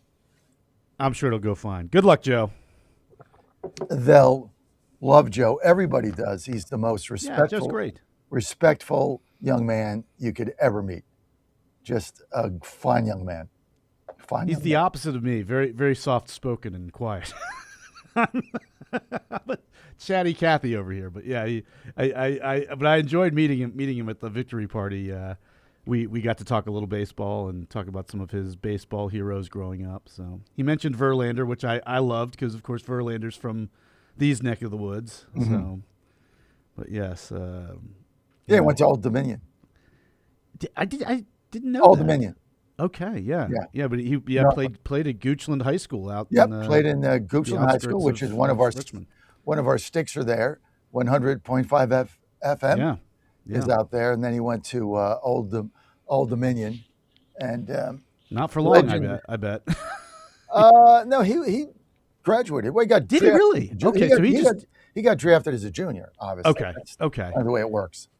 I didn't realize that the whole college baseball phenomenon went back that far. I thought that that was even more recent. But no. Yeah, I guess guys deciding to go to college instead of straight to the minors from high school. That used to be if you're that's been going on forever. I mean, if you were not given the money you wanted, and now the ball players, because of the 5-year eligibility, they have more leverage as a senior because they got another year. See, the leverage to sign and get money is you can stay in college for another year and get NIL money.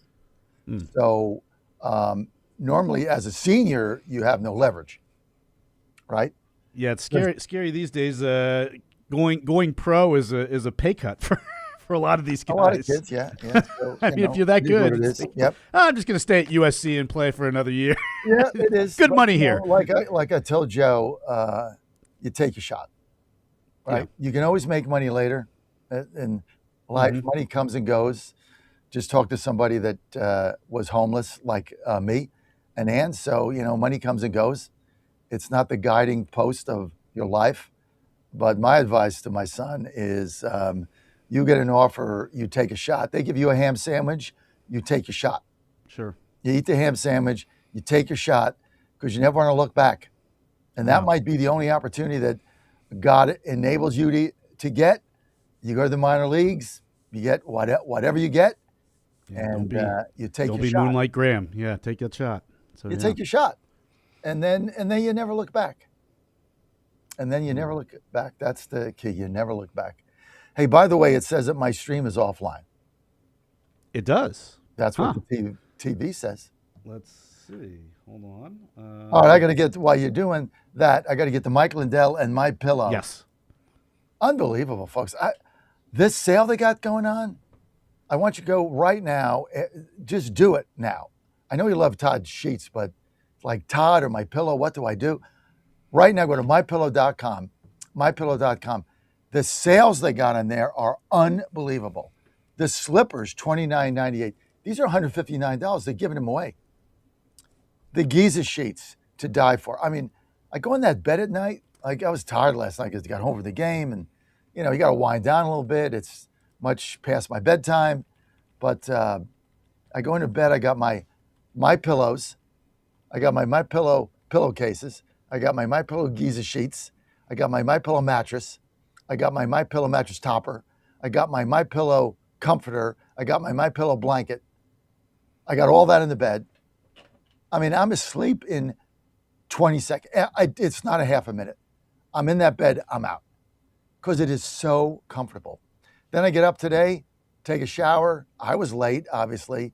Didn't get my clips in. Take a shower, get out of the shower. My Pillow towels, to die for. They got the greatest things. And as soon as I get out of bed, I slip into My Pillow slippers. When I get home at night, first thing I do, take off my shoes, put on my Pillow slippers. Everything on sale, everything marked down, everything free shipping. It's about quality of life. So do yourself a favor. Right now, do yourself a favor. Go to mypillow.com, promo code Godzilla. You're going to get it all. Promo code Godzilla, and you are good to go. And all you got to do is so easy, is go to mypillow.com, promo code Godzilla, or give them a call, 800-854-0504. Operators standing by, 800-854-0504. Sorry for the delay, Todd Sheets. Dan and I got off on baseball. Sorry for that. Todd, thanks for joining us. Great to be with you again, John. I know your time is valuable. I apologize for that. No worries. I love the Trump Freedom accounts, and I love Freedom Gas. He's got, here's my question. Trump Freedom Gas. So he challenges gas stations to drop their price 50 cents, and some do it. So here's my question. You're an economics guru. Here's my question. If I'm a gas station owner and I can drop my price 50 cents and not lose money, doesn't that mean that my margin was over 50 cents a gallon? Otherwise, I couldn't do it because I can't lose money on every gallon that gets pumped out of my station. Yeah, look, some of these guys probably are doing it as a promotional type thing. I mean, they might be accepting a little bit less money in margin than they were making before, but they realize, it's like My Pillow running their sale. This is your opportunity to take advantage of a big Trump-based national campaign, start getting Trump people to come to the pumps and that type of thing. Overall, we've seen gas prices come down very quickly. A lot of these places are dealing with inventory that they built up at the higher prices. And so some of that affects all of this. But big picture here, I'm a huge believer in markets. And markets ultimately work their way through. We're seeing oil prices drop so much faster than most people predicted. That's because we're looking at huge amounts of oil coming back onto the system. And I think it's just another sign that when prices ran up, it wasn't necessarily gouging. It was expectations that we were headed for big shortages. Now there's these expectations that OPEC has increased their production. That's going to be bringing more online. Venezuela is coming online. Iran is going to be pumping far more because they need to generate revenues to rebuild. And so all of this gets factored into the market price of oil, which is dropping like a rock. I mean, we're, down from 110 or so at the peak, down to under $70 a barrel right now. So, this is all happening very quickly. I think there's some give and take in different places. Basically, competitive markets work and they even themselves out. The gas industry and pumping gas stations, that kind of thing, in general, that's not a huge profit margin kind of business. It's a commodity type thing. So I think that we're just seeing these normal give and take along with these promotional opportunities. It's like the MyPillow sale maybe. So that's what's going on out there. Todd Sheets, based on your analysis, what should the price of gas be now? Well, I don't know exactly what it should be right now. I mean, that'll get settled in by what happens in the marketplace. And so, I would say where it should be right now is pretty much where it is. I mean, it's just competition works. There's no shortage of gas stations out there. There's no monopoly ownership of the gas station industry. And so, if somebody is charging too much on one corner, somebody, down the street is going to realize, hey, I can still make enough money and drop it 5 cents a gallon. And that's where the price is. So as long as you let the markets do their thing, it doesn't mean occasionally they don't get out of whack, but there's nothing like markets for efficiently setting, the right price and figuring out the right way to allocate resources. So I'm just a big believer in markets. So you've got oil now looks like overnight it was $66 a barrel. It's going to go down to 65. This is the same it was before the war started. So, and we increased production. I think you laid this out. Oil prices globally are coming down. The oil is getting through the straits, much to the chagrin of the Democrats that were hoping that Iran would win and bottle it up so gas could be $5. That went out the window. Oil is coming down to 65. But as you pointed out, the untold story here is the increase in internal energy development that we've had because of what happened with the conflict. And now that's getting into the market, which is going to bring the barrel of oil down even further than it was before this started. Is that not true? No, I think that's what we are looking for. And that's why these prices have dropped so quick. I mean, we've had internal development has picked up. We've seen the world recognize that it needs to be less dependent on the Strait of Hormuz. This is like a wake-up call. It's like COVID was a wake-up call about supply chains based on China and that kind of thing, where, markets move in a certain direction because it's the most efficient, it's the lowest cost, but then something happens, some international event, COVID in the case of supply chains, or now the Strait of Hormuz being closed and Iran continuing to play their games. And it makes people realize there are hidden costs in terms of being this dependent on potentially vulnerable sources of energy or supply chains in general. And the world has to diversify. And where are they going to go? They're going to go to the United States. So that is going to help us. And then at the same time, we are going to go through some more temporary things, which is, it's not just Iran that has to rebuild, but these Gulf countries have gone with a big shortage of income for several months now, and they need the money to start gushing in. So that's why we've seen OPEC announcing that they're going to increase production. So, I think we're in for a very favorable period of time, and then we'll see things kind of level out, at a good place. Todd Sheets with us, the author of 2008, What Really Happened. Also, you can follow Todd on Substack. That's free. Don't want to miss that. Subscribe to him there. Todd Sheets, SHEETS. You want to subscribe to him on Substack. Todd, Trump accounts launched yesterday in a big deal. Got some clips of that a little bit later on today. But this is a pretty good deal. If you had a child that was U.S. born between January 1st, 2025 and December 31st, 2027, over the One Big Beautiful Bill, the federal government will stake you with $1,000. So just put it in your account. As long as you got a Social Security number, then it's tax-free. Then if you have parents or grandparents or associates of the family, they want to contribute to that child's account, they can do that. That's tax-free until you're 18. They're going to put it in very low-cost, low-risk compound accounts. And then from there, when they're 18, they can see it compound. They can look at where their account is. They can see their money grow. Then when they're 18, they can take it out tax-free to college, trade school, job training, buy a home, open a business. Tell me this isn't one of the greatest things you've ever seen to teach young people, A, the value of a dollar, and B, capitalism and freedom in America. Yeah, absolutely. I mean, this is like getting more people involved with an ownership stake in the success of the country. So it's like you have to feel that, like, as the economy grows and the value of the companies that are a part of that economy and that are driving that growth grow, that you're participating in that and you have a stake in having a successful, thriving, and growing economy.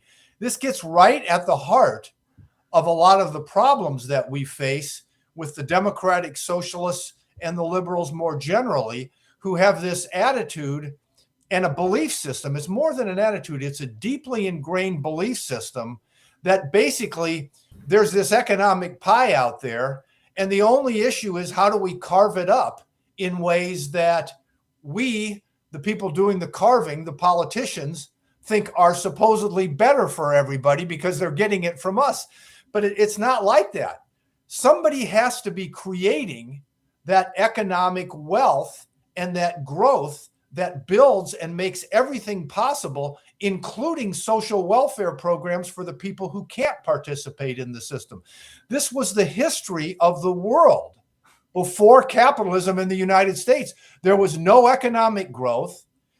Mankind, unless you were born into the privileged politically elite, you were destitute to working as a feudal serf or in some kind of capacity like that. It wasn't until capitalism, and especially U.S. capitalism, came along that all of that changed. And we need to get people to see it and feel it in a visceral way. This is the way to do that.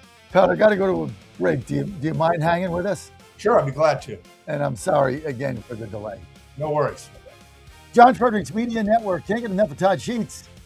So enthusiastic when he comes on, isn't he? But when I get back, I love sucking him into the culture wars. That's my favorite thing to do. Todd Sheets on Graham Plattner next.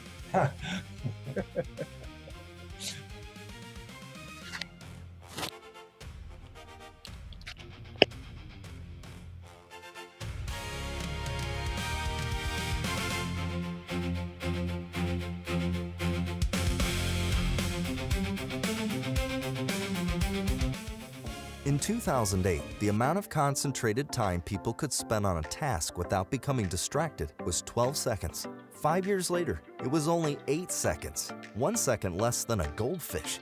If you're often distracted or have trouble recalling information, you're likely to fall behind in the demanding, fast-paced 21st century. In other words, brain performance is more critical now than ever. Boost your brain power with Healthy Cells Focus Plus Recall.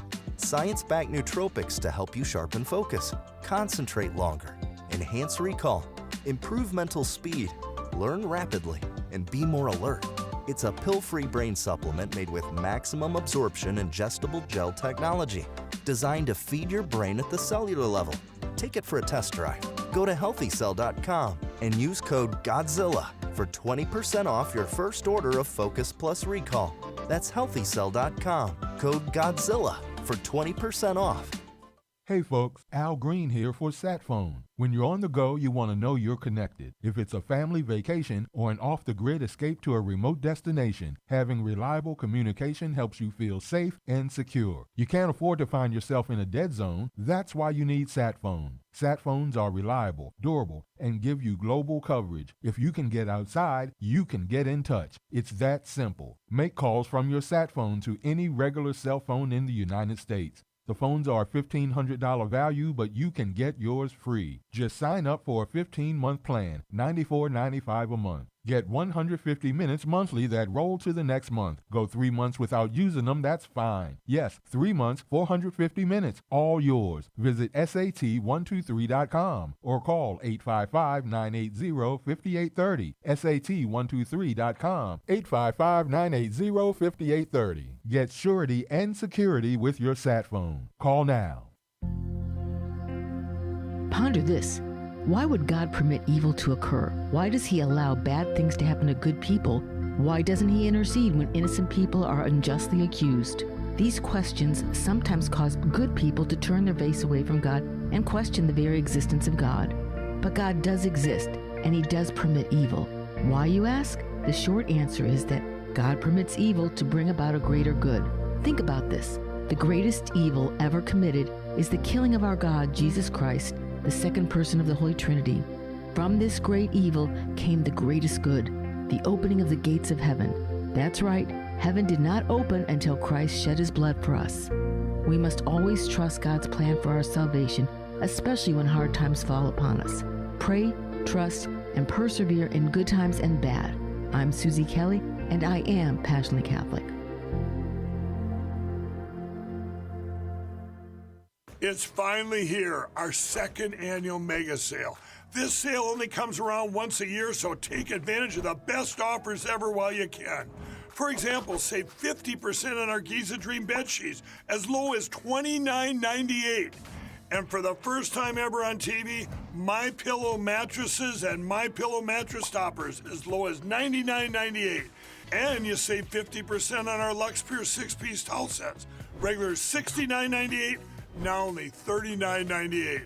And our best-selling standard MyPillows, regular $49.98, on sale for $17.98. Wait on it, mega sale only $14.98. But wait, there's more. To make the mega sale even more special, when you order right now, your order's gonna ship absolutely free. To take advantage of the second annual mega sale, go to mypillow.com or call 800-854-0504 and use promo code Godzilla. If you want to go after an athlete, one of my athletes, you go after one that doesn't do the right things. You don't downgrade him because he does everything right and may not play as well on Saturday, and you let us make that decision. That's why I don't read the newspaper, because it's garbage, and the editor that let it come out is garbage. Attacking an amateur athlete for doing everything right. And then you want to write articles about guys that don't do things right and downgrade them, the ones that do make plays. Are you kidding me? Where are we at in society today? Come after me. I'm a man. I'm 40. Don't touch that dial. You found your home of the truth. Do you solemnly swear to tell the truth, whole truth, and nothing but the truth? With the best analysis in America. You can't handle the truth. And now back to the John Fredericks Show.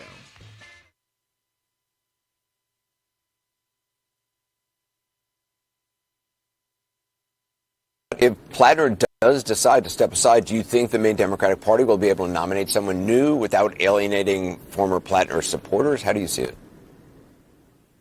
Well, that's a great question, because it's something that Alyssa said. I agree, by the way, with everything Alyssa said. She raised all the correct issues and said this is what they had signed on to. The only thing I disagree with is when she said that he hadn't been vetted. No, he had been vetted. All of the things that have been stated, it was all out in the public. And people like Ro Khanna, Bernie Sanders, Elizabeth Warren, Tim Walz, the Bulwark, Pod Save America, all these people came together to overlook it all, to explain it all, to rationalize it all. He was vetted. People knew all these things. And a whole bunch of Democrats in Maine showed up and voted for him anyway. And a bunch of donors from around the country sent him money anyway. I agree with Alyssa's question. What changed? Why are you bailing on Graham Plattner now? You already signed off on Nazi tattoo, a self-described communist, somebody who's had rape fantasies, somebody who has been on a social media platform known as a playground for predators, and on and on and on and on and on. Unbelievable. Here's my take on this, and I said it earlier. Number one, the first, and by the way, we're with Todd Sheets. If you just joined us, Todd Sheets, my economic guru. Todd, also the author of the greatest book on 2008 crash ever written, 2008, What Really Happened. Also, Todd Sheets, got to follow him on Substack, has great articles on it. Don't miss it. It's free. Just go to Substack, Todd Sheets, S-H-E-E, 2 E's, T-S, Todd Sheets. Todd, unbelievable. In my narrative earlier, I said basically the first person who made allegations of sexual assault and rape that was detailed in the New York Times, because she was a Trump voter and a Republican, everybody blew it off. So I guess the message for the Democrats now that they're upset because this allegation is from a liberal. I guess what the message is, if you're a Trump voting woman, your daughter, your wife, your neighbor, if you voted for Trump and you're a woman and you get raped, I guess the message from the Democrats is you had it coming. Tell me here what I've missed. Yeah, look, I agree with you. I think this has exposed so much. I mean, I'm going to start with something that's kind of superficial about this, but I don't know if you've noticed, like, once Plattner came on the scene and they all started backing him and lining up behind him and making their justifications, all of the Nazi talk in America went silent. You know, you couldn't go 3 days without hearing Trump as Nazi, ICE as Gestapo, and all of this kind of thing. This has been their narrative for the last 10 years. But Graham Plattner and his tattoo rises into a position where they're going to use him and everything that he's done and stood for to try and gain a seat. And all of a sudden, you don't hear anything about Nazis. You know, I mean, that was like maybe the one silver lining in this whole episode. I think there's another interesting aspect of this. Trump has gotten a lot of criticism for backing certain senators, you know, and in some of these races, including endorsing people who were going against long established Republican senators and that kind of thing, because he thought he needed to build a team that was more, that would work with him better. But he let the people vote in all of these areas and let them decide who they wanted to elect. There is a perspective on this, which I think has a lot of credibility, which is that this is kind of like I haven't heard it expressed this way, but this is like Joe Biden 2.0. You know, we're going to put this horse in the race. We know he's significantly defective, probably unfit to run.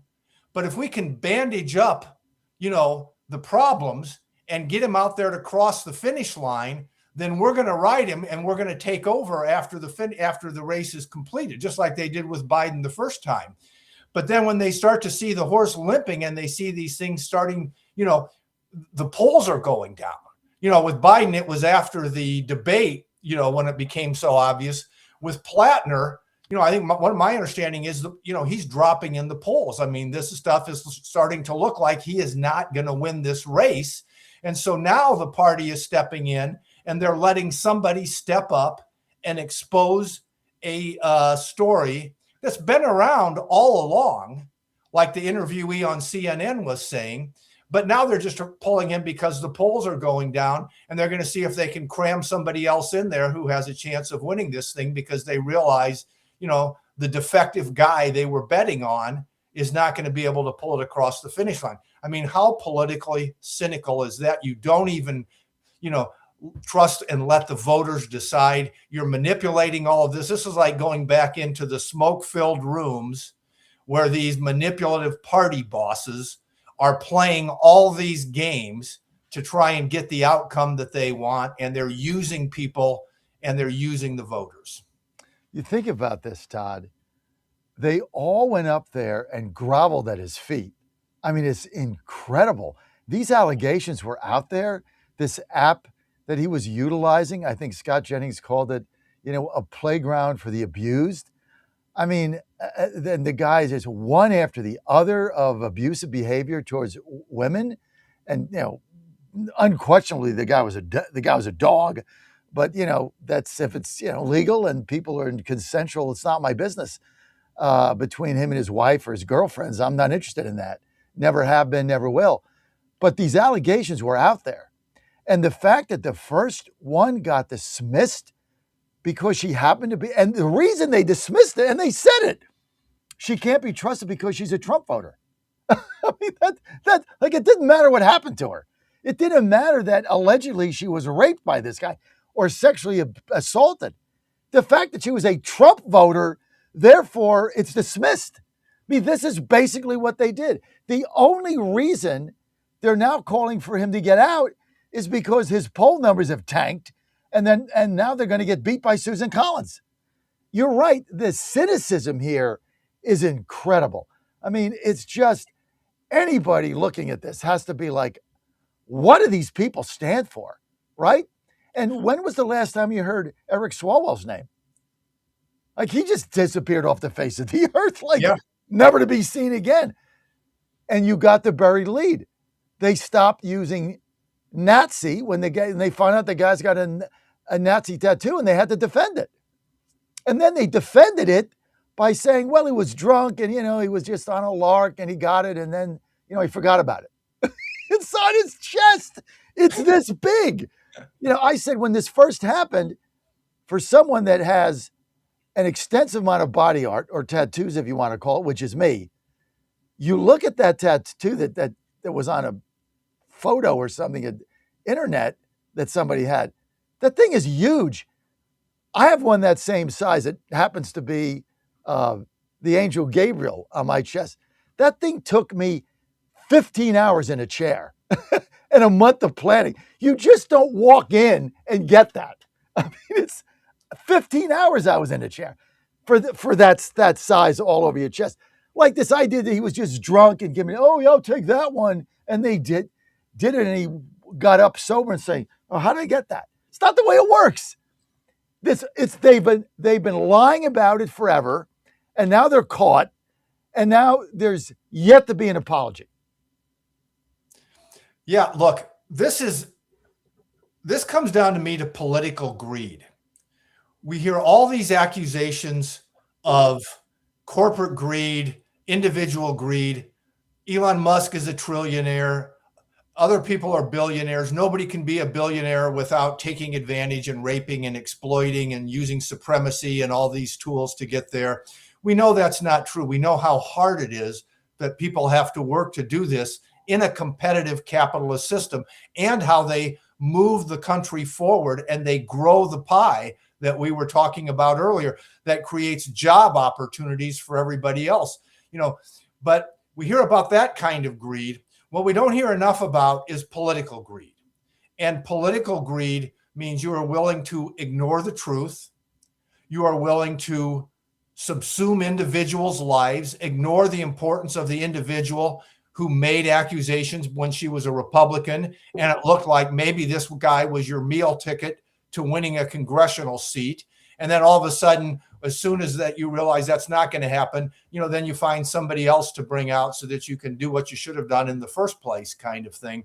This is political greed. It's the same thing that allows Mamdani to tell a story, about what he's going to do with communism and socialism in New York, when all of history and all of the world tells him, and this is an educated person with educated parents, that this doesn't work. We know where this leads, but he is willing to tell a dishonest story and create a false narrative of a utopian paradise by giving everything away for free, not dealing with who's going to create it in the first place, because he wants to ascend to power. It's that like revolutionary spirit. It drove Che Guevara.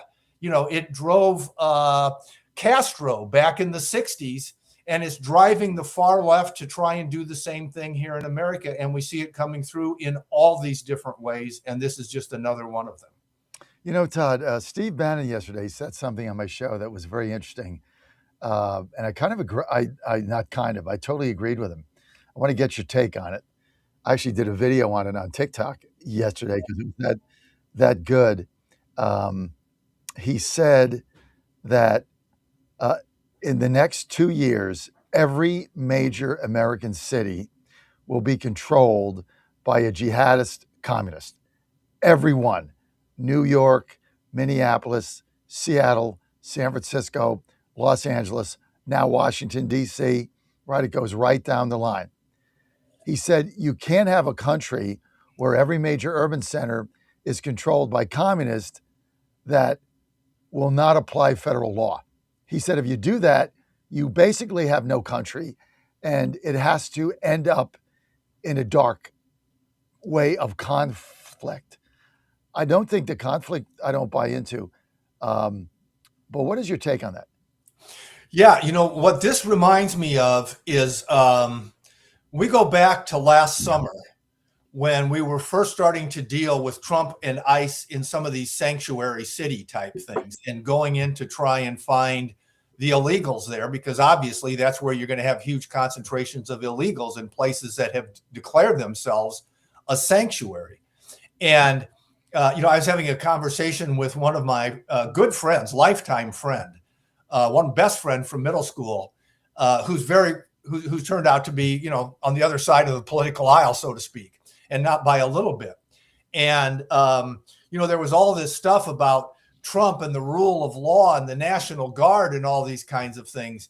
And at one point I stopped him and I said, wait a minute, if we're talking about the rule of law here, what do you have to say? How can you defend these sanctuary cities that are being run by people who are saying, we are not going to follow the laws of the land? We are openly declaring that we are a sanctuary for people to come to who are here illegally.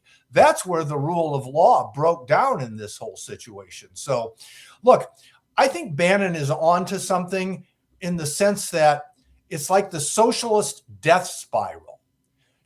You create policies that fail. You blame the failures on everything other than the policies that actually cause them to fail. You blame capitalism, you blame greed, you blame exploitation, you blame supremacy, you blame everything that you can think of. You throw out everything.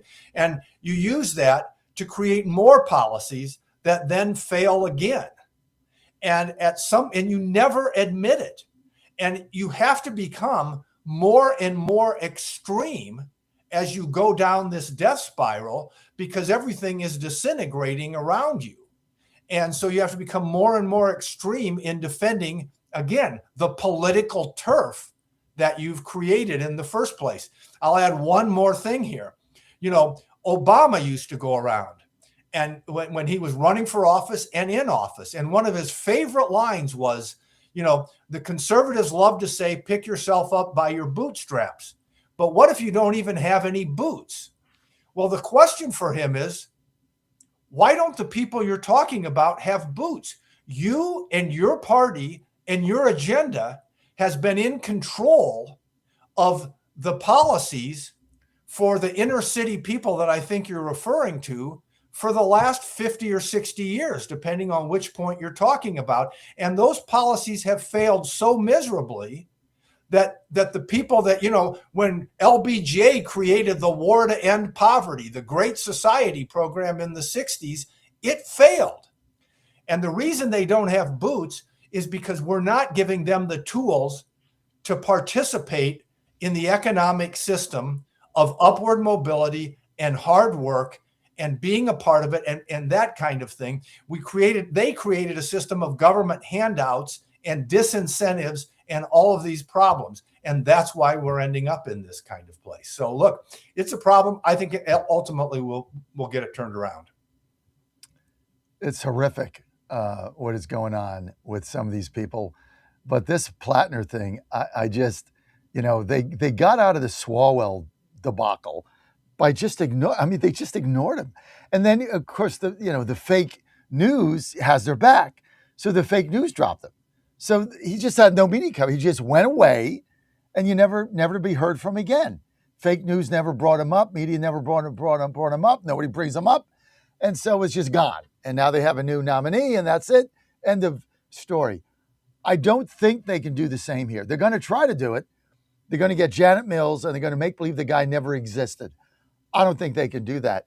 But here's another thing that just floored me. Before this second allegation, in the latest poll that came out that showed Collins was ahead by 3, or it was tied, it was close, she had a small lead. But Plattner was winning women in Maine under 35 2-1. 2-1. I'm thinking to myself, what on earth are you thinking? Like, what happened to Me Too? What happened to all this stuff? How can you be ahead with women under 35, regardless of party affiliation, 2-1? And you've got allegation after allegation after, and he's not even denying basically all the abuse and what he did to various women and infidelity in his marriage and the whole thing. He never denied any of this. How do you have a 2-to-1 lead amongst women under 35? And now I'm supposed to take this whole race seriously?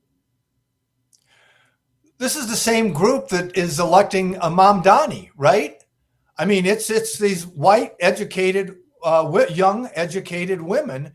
And, look, you get indoctrinated in the idea of revolutionary zeal, which is what's been happening, okay?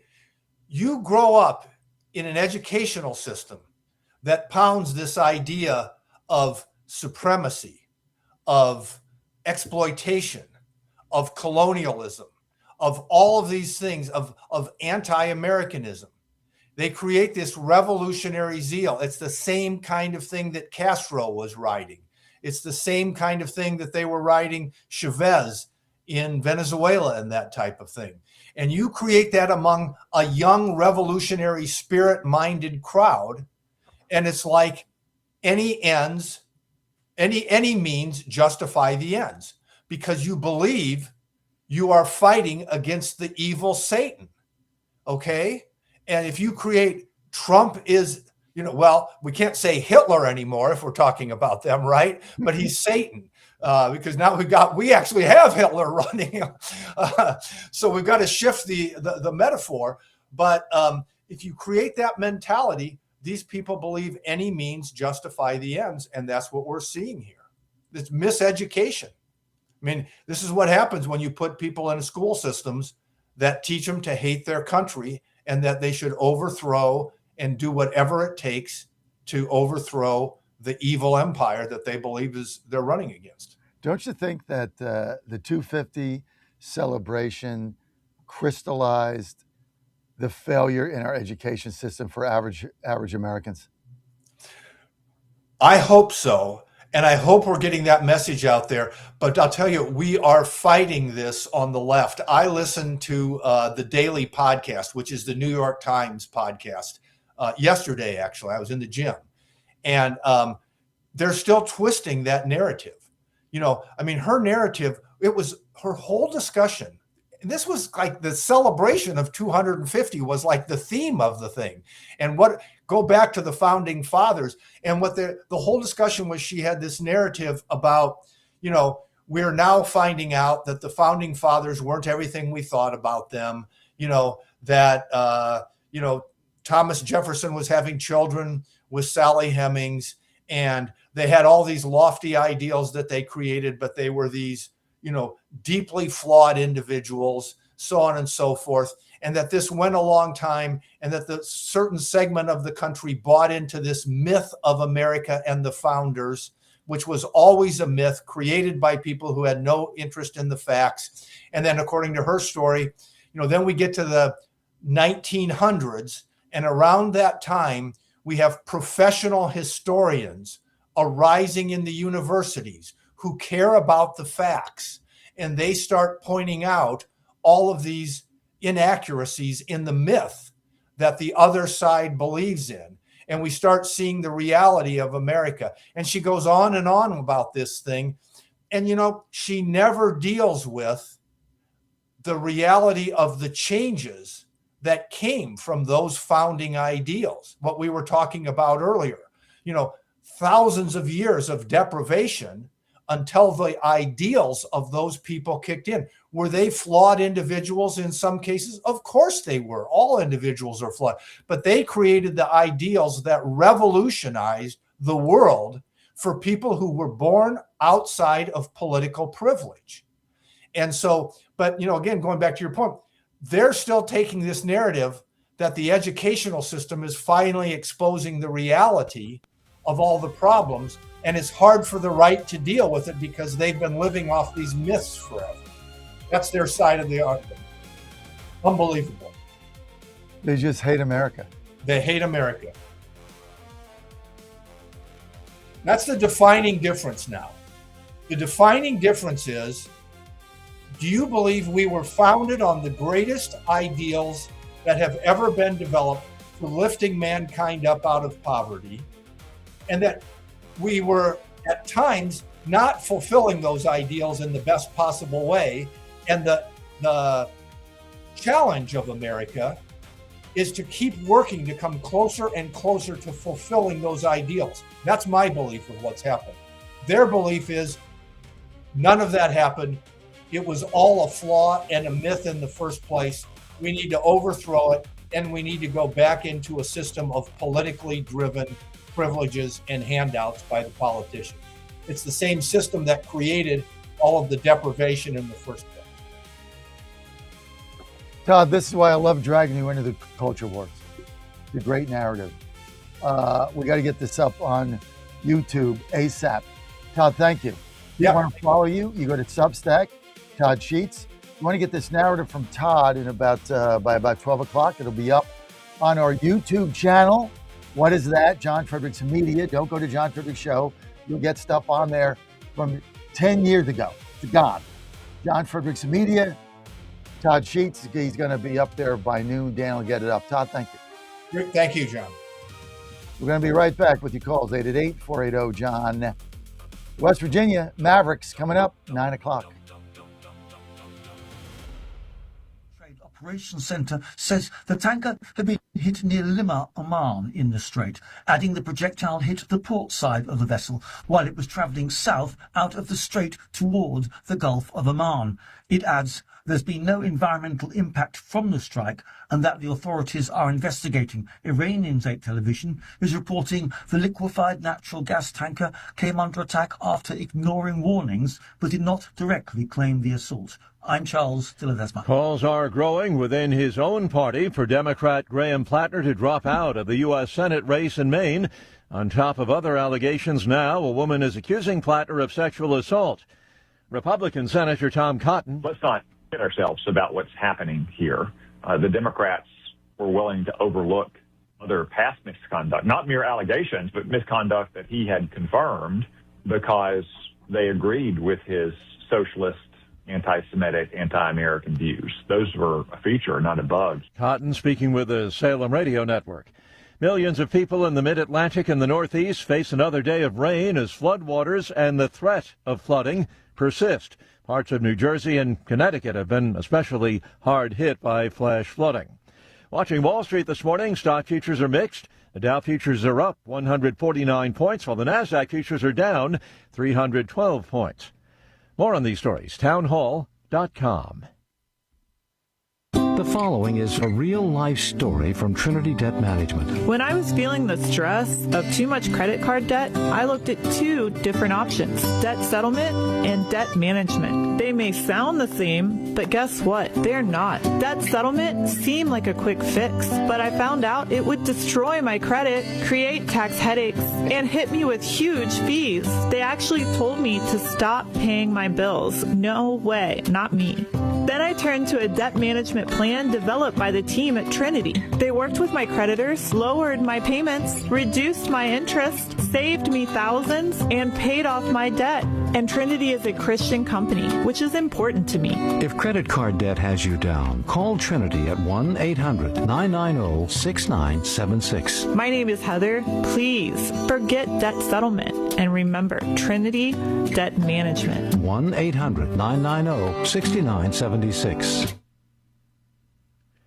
As its ancient power grid continues to crumble, Cuba has suffered yet another island-wide blackout. Fuel reserves have been dwindling since President Trump threatened tariffs on any country that provides oil to the island. A delivery by a Russian tanker back in March ran out by the end of April. As for healthcare, Mario Cruz with the World Health Organization says over 100,000 surgeries have been postponed, including those for pediatric patients. Like many Cubans, 33-year-old Mario Pedroso was resigned about the total blackout.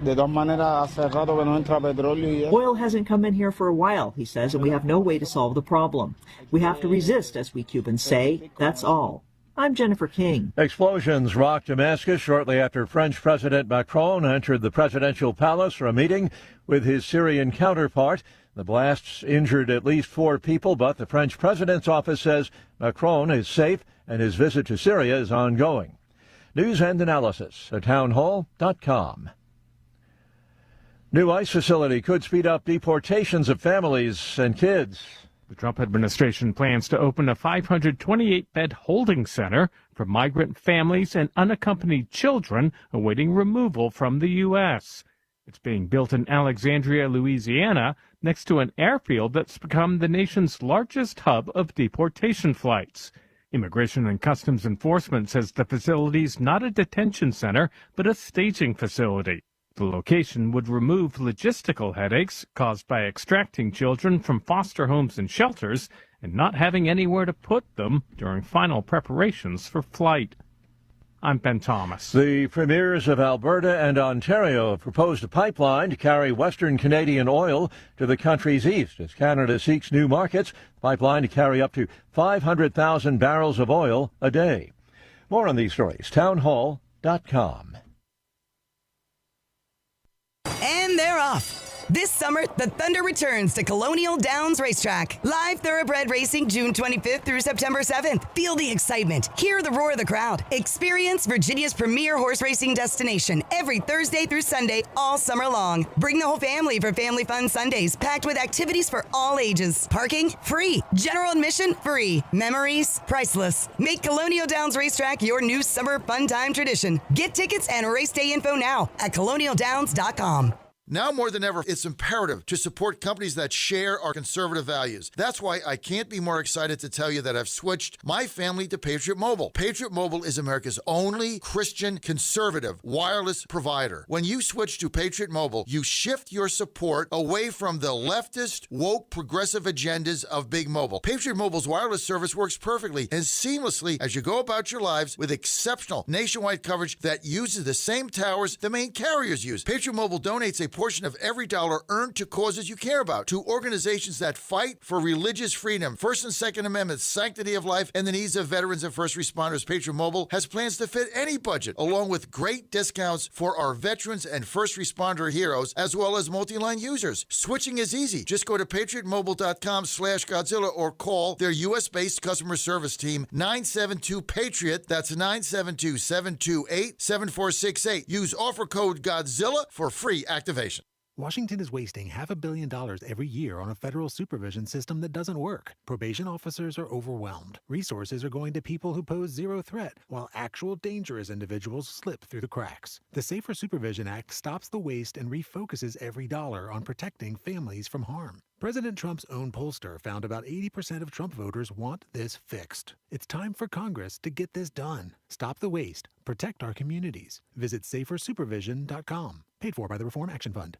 Trouble getting to sleep and staying asleep is infuriating. Your mind races, you toss and turn. Nutrition company Healthy Cell created REM sleep to help you quickly fall asleep, stay asleep, and sleep deep. Unlike other supplements that don't work, REM sleep is not a pill. It's a gel you swallow with ultra-absorption of science-backed ingredients supporting all 4 stages of sleep. Go to healthycell.com and use code GODZILLA for 20% off your first order. Risk-free. Love it or your money back. Guaranteed. Healthycell.com. Code Godzilla.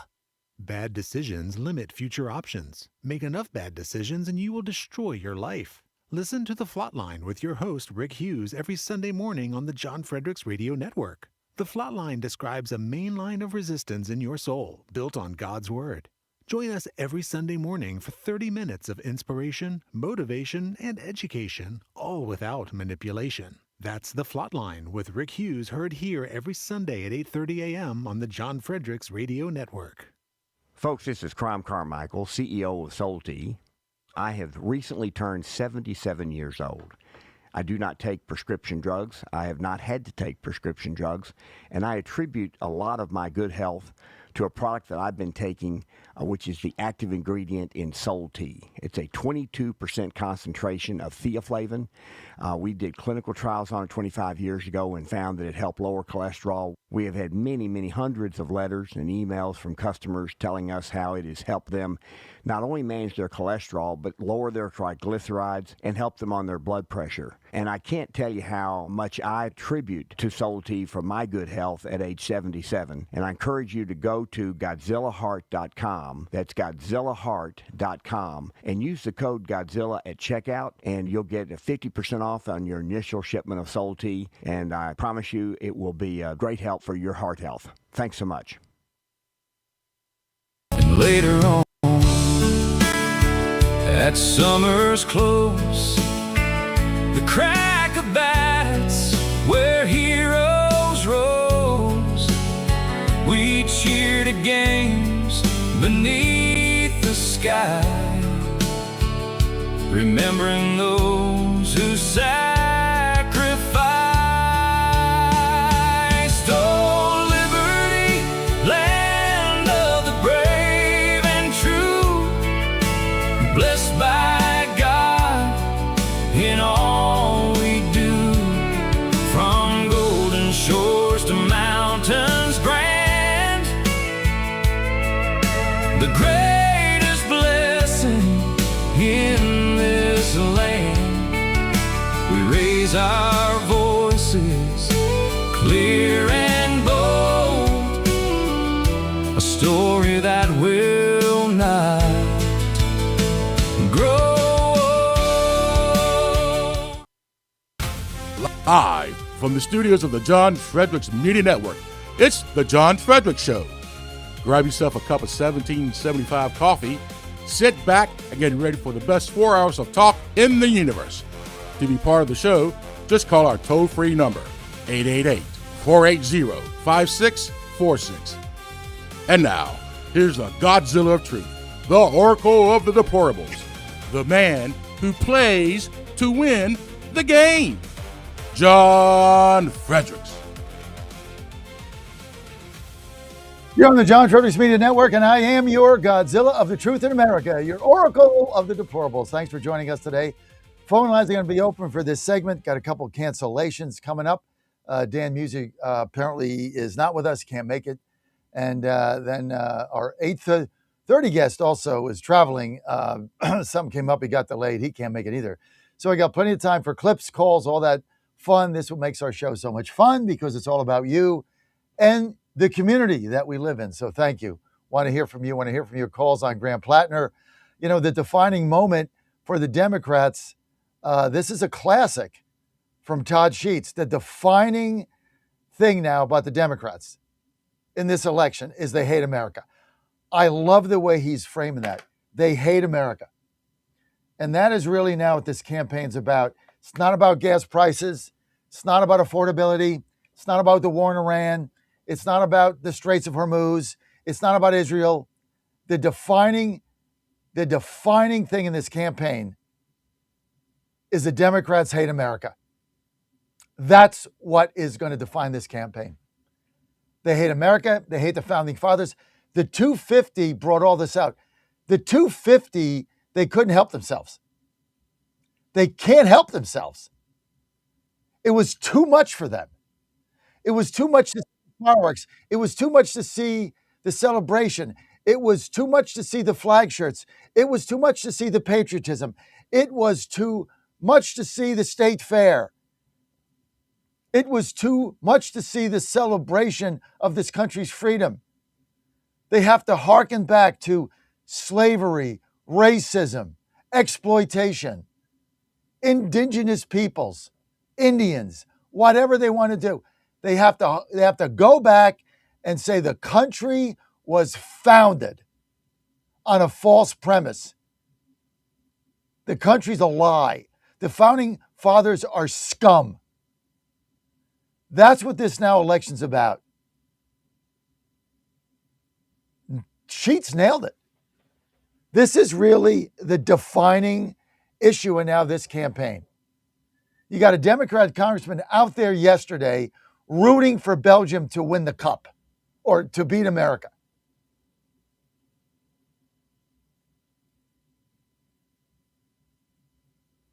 Sonny Hostin from The View says the American flag is racist. It's stars and stripes. It's racist. They couldn't take it. If you just think about this, what brought this on? They couldn't take the show of patriotism. They hate America. They hate Trump. They hate MAGA. They hate Christians. They hate Catholics. And now they hate Jews. They hate the founding fathers. They hate everything we stand for. The defining thing in this campaign going into the midterms is they hate the country. They're rooting for us to lose. They want to start over. They want to be the elites. They want to tell you where to put your air conditioner, if you can even have that. What to eat, where to go, what job to have. They're going to tell you. It's the most incredible election in history, and these are just the midterms. This is not even a presidential election. But that is the defining thing. The American flag is now racist. The 250 was so patriotic and so great and brought out so much love. It was like when you confront a vampire with a crucifix or you throw holy water on them. They can't take it. They have to go away. It brought out their worst. They've been hiding it. They've been trying to make it subliminal. But it was over the top. They can't take it. So they burst at the seams. And it is. It's like when you throw holy water on a vampire in the movies. Ah! They can't take it.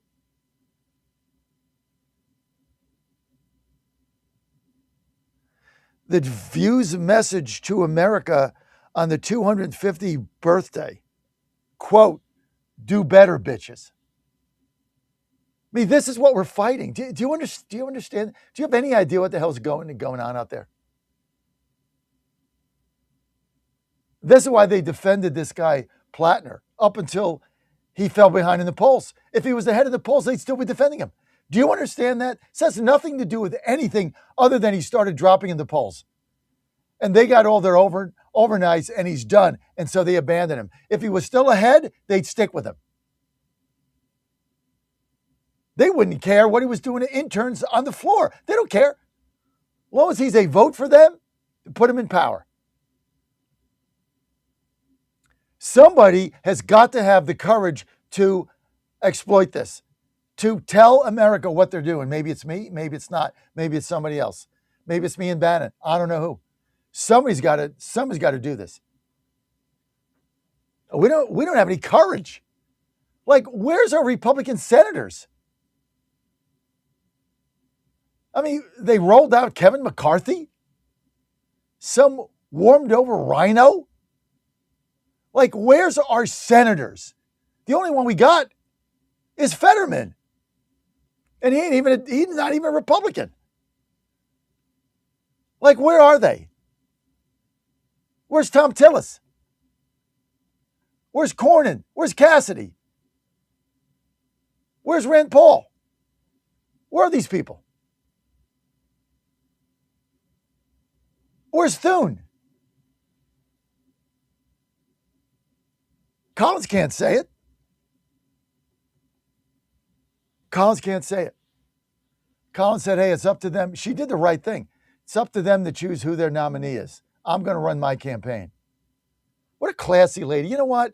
All you people out there that have been bitching on Collins, stop. Okay, stop. Is she perfect? No. She's better than this guy. What a classy woman she is. Just total class. Yeah, I don't agree with her on the SAVE Act. Yeah, I don't agree with her. And I'll guarantee you this, though. I'll make you a personal guarantee. That SAVE Act came to the floor and she was the deciding vote. She'll vote for it. Doesn't matter what you did. She does now. It's not a vote. She'll vote for it. She's never let us down on any big issue, not once. She's not going to do it now. But Thune, the weasel that he is, won't get it to the floor. I tell you what I'm getting the floor. I tell you what I'm getting. Check this out. Do you have a sat phone yet? This is the greatest thing you could possibly have. You are connected 24/7, 365 all over the earth. Ann and I are taking a trip during the holidays. I got to stay in touch. I don't need to go and buy like services and from different countries. I got my sat phone. I go on the bus, I got my sat phone. I go to West Virginia, rural West Virginia, where I got to drive to Charleston or something, like 2 hours. There ain't no bars, nowheres, as they say. I got my sat phone, and I get it for free. This is a $1,500 value, and they got the new one out now. This is the greatest thing ever. You just put on your antenna to the open sky. You hit the button. You turn it on. You dial a call. Anywhere in the world. Doesn't matter where you are. It's the greatest thing ever invented. And I can get it to you for free. Every family should have a sat phone, especially if you travel, go overseas, or just go in rural America. You have your sat phone. I always have it. This thing is I'm always with my sat phone. Now I got 3 other phones. Add the sat, I got 4 phones. I run a major media company on 4 phones. That's how I do it. Because I'm on the go all the time. So I got my phone, I got to be connected. Then I got my Starlink, travel with that. Like I'm never not connected. I'm always connected to my loved ones, to my family, to my company, to my employees, to my associates. Dan knows I'm always connected. Doesn't matter what. And I get my sat phone, it's a $1,500 value. I get it for free. It's $89 a month, and I get 120 free minutes a month. Check that out, and they roll over. Like the past month and a half, I really haven't been on it. So now I got like 500 minutes stacked up. I can call into, I can do my whole show on a sat phone. Just dial in, hey Dan, I can do my whole phone on a sat phone, not cost me a dime. 4 hours, 240 minutes, Dan, on my sat phone. Clears connection as a bell. If I so chose to do that. Of course I don't, but I could. Then I just put the antenna down. I turn it off. Boom. In my pocket, I'm good to go. Now you say, John, I want this. I want it for my family. So I can be in touch with them at all times. Sat123.com. Sat123.com. What Tina Blanco has done is she's made sat phones affordable for everybody. That's why I love my sat phone. I love Tina Blanco. She's a true entrepreneur. She's one of my favorite people on earth because she developed something. She said the technology is there. I am going to develop a company and find a way to get it to middle America. Because when you think of sat phone, you think of rich and famous, Elon Musk. But see, what Tina Blanco has done is she's made this affordable for everybody. See, I love women like Tina Blanco. Finds a way to do it. Great entrepreneur, great lady. All you got to do is go to sat123.com, sat123.com. Okay, we've got some.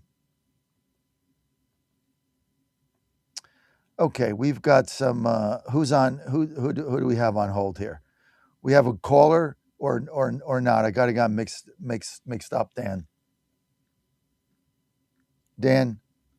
Okay, Robin in Virginia, line 1. Robin, go ahead. Hey, John, I got 3 things I want to talk to you about today. When they were talking about Thomas Jefferson having children with Sally Hemings, that is what took place. Anybody that did genealogy, if the wife died, they took the next sister. But one thing that should be scary is Elizabeth Warren's intern spoke at the Ayatollah's funeral and trashed America and praised the Ayatollah. You're talking about them hating America. But you know what, John? They always say things happen for a reason. And I believe 2020 took place because nobody, not one president, could have represented this country like Donald Trump did at 250. I was so impressed with everything that took place. It was beautiful. The band was beautiful. The fireworks were beautiful. The speech was beautiful. The spirit of America was beautiful. I mean, I got to tell you, Robin from West Virginia, thank you for saying that, and stay on the line because we need more Robins to call in. Because when our family went down at 10:30, 9:30, whenever it was, on what was that, Saturday night? Was it Saturday or Sunday? I forget. Saturday night. When we went down there, and we didn't go into the mall. We were just on the street. There were thousands of people reveling in the 4th on the pavement. The street, I mean, it was shoulder to shoulder for blocks and blocks of people that have come into D.C. and for D.C. residents that love their country and took pride in their country. And so you got these handful of, and it really is a handful of Democrats that hate this country to such an extent. And they weren't there and they trashed it. And the music was gorgeous. The flyovers were gorgeous. The celebration was gorgeous. Everything about it was uplifting. It made you feel like so proud to be an American. And all they want to do is bring you down and trash us. You know what? I don't know if you guys remember this. There was a movie, Dan's a movie buff. There was a movie called Red Dawn. Great movie. 1984. Oh, great movie. One of the best Patrick movies. Swayze. Patrick Swayze, one of the best movies ever made. Also, Powers Booth, I think, was in it. Yeah, directed by John Milius, scored by the late legendary Basil Polidorus. Great movie, but there was a scene in it. Where they had taken the resistors, and it was in Colorado Springs. They had taken, just outside of Denver, they had taken the resistors. And we had the mayor that was a collaborator, Denver. They had taken the resistors and they put them in a re-education camp. And they're behind a barbed wire fence. And I remember one of the fathers saying to the sons who snuck in to see him, he said, "Avenge me." But as they were in there, they were playing over the loudspeakers exactly what the Democrats are saying. You probably don't remember this scene. They were playing over the loudspeakers, "Your founding fathers were frauds. The founding of the country was based on racism. The Constitution is a myth." That's what they were playing over the speakers in the re-education camp. "Your founding fathers were whoremongers. The country's based on a complete fraud." That's what they were playing over and over and over. Re-education. Go to the movie. Go for that scene. I don't know. It was towards probably 2/3 into the movie. This is what the Soviets, the USSR, was playing to the people that were in the re-education camp 24 hours a day. The same thing the Democrats are doing now. And that was what? 1984, 16 plus 26, 42 years later. The Democrats are saying what was in that movie. Can you believe this? Okay, Robin, I'll give you the final word. Hey, I just want to see if you got the Afghan I made you. No, did you? But I haven't been to the mailbox in a couple of weeks because I've been traveling. But I'll go and get it. I'll go and get it. I'm sure. What am I going to? You got it, John. You take care of yourself, and thank God for people like you, John. Thank you, Robin. You're welcome. You take care. Thank you. 888-480-JOHN, 888-480-5646. Let's get to, let's see, we've got line 2, John in Southwest Virginia. John, you're live. Hey, good morning, John. I appreciate you taking my call. Yes, sir. Just to comment on this Plattner issue and related issues with the Democrats and the Republicans. But we just need to remind ourselves that I think the Democrats, their motto ought to be symbolism over substance, because with the compliant press, no matter what somebody like Plattner does, whatever the ideology, they become the chameleon party. They change and they morph into whatever they need to morph into just for show, and without any regard to what the real issues are. They don't care what the people say. They don't care what we think. As long as they've got a press that's there to help them, they're happy. They're happy to do that. And, they'll change on a dime, whatever they need to do. They've shown that with Plattner. Now that they don't like him because they think he's going to lose, but they didn't mind it no matter what the rape allegations were, no matter what the sexual problems that he was having, no matter what the ideology with the Nazi tattoo was. They didn't care. They didn't care at all. And as far as the Republicans trying to, not really saying anything, remember I've said it before when I've called you. I told you that there are Republicans in Congress and in the Senate who are really Democrats, but there are no Democrats that are really Republicans. And I think that's the problem you have with the party up there. The reason we're not getting some things done is because they're really Democrats. They may not have a D by their name, but their ideology and their beliefs and their actions are Democrat. They support the liberal, communist, progressive Democrats that are in Congress right now and out on the national scene by their inaction. They don't care what we, the patriots, the citizens of America, think. They want to become, like you say, the toast of the cocktail scene in D.C. They want to walk around and be liked and loved and spoken highly of. But the Democrats aren't they don't care. But the Republicans care. They care what people think about them. They care what people say about them. They care what the papers write about them. The papers are never going to accept them. The communists are never going to accept them. But the Republicans like Thune and others, they don't care. They want to be loved by the press and by their fellow Democrats up there, because in their heart of hearts, they're really Democrats. And I think we need to do something to try to get rid of them. We need to have better primaries, better vetting for our people, and we need to get out and support them. But you can't trust anything that the Democrats are doing, and you can't trust anything right now that the Senate leadership is doing to say they're trying to help us. Well, we don't have a Senate leadership. We have Democrat communist collaborators. I agree. Well, we have collaborators. We don't have Senate Republican leadership. We have Democrat collaborators. That's what we have. Deal with it. So I'm kind of fed up with them now. In some ways they're a smidge better than Democrat heavy. I mean, you're going Democrat light. We're getting them out. Voting for some of them. John, we're getting them out. We get them all out. The next one to go, 28, John Thune. Say hello to Senator Kristi Noem.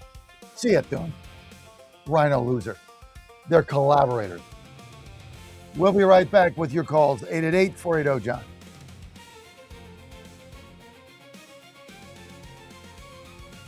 In 2008, the amount of concentrated time people could spend on a task without becoming distracted was 12 seconds. 5 years later, it was only 8 seconds, 1 second less than a goldfish.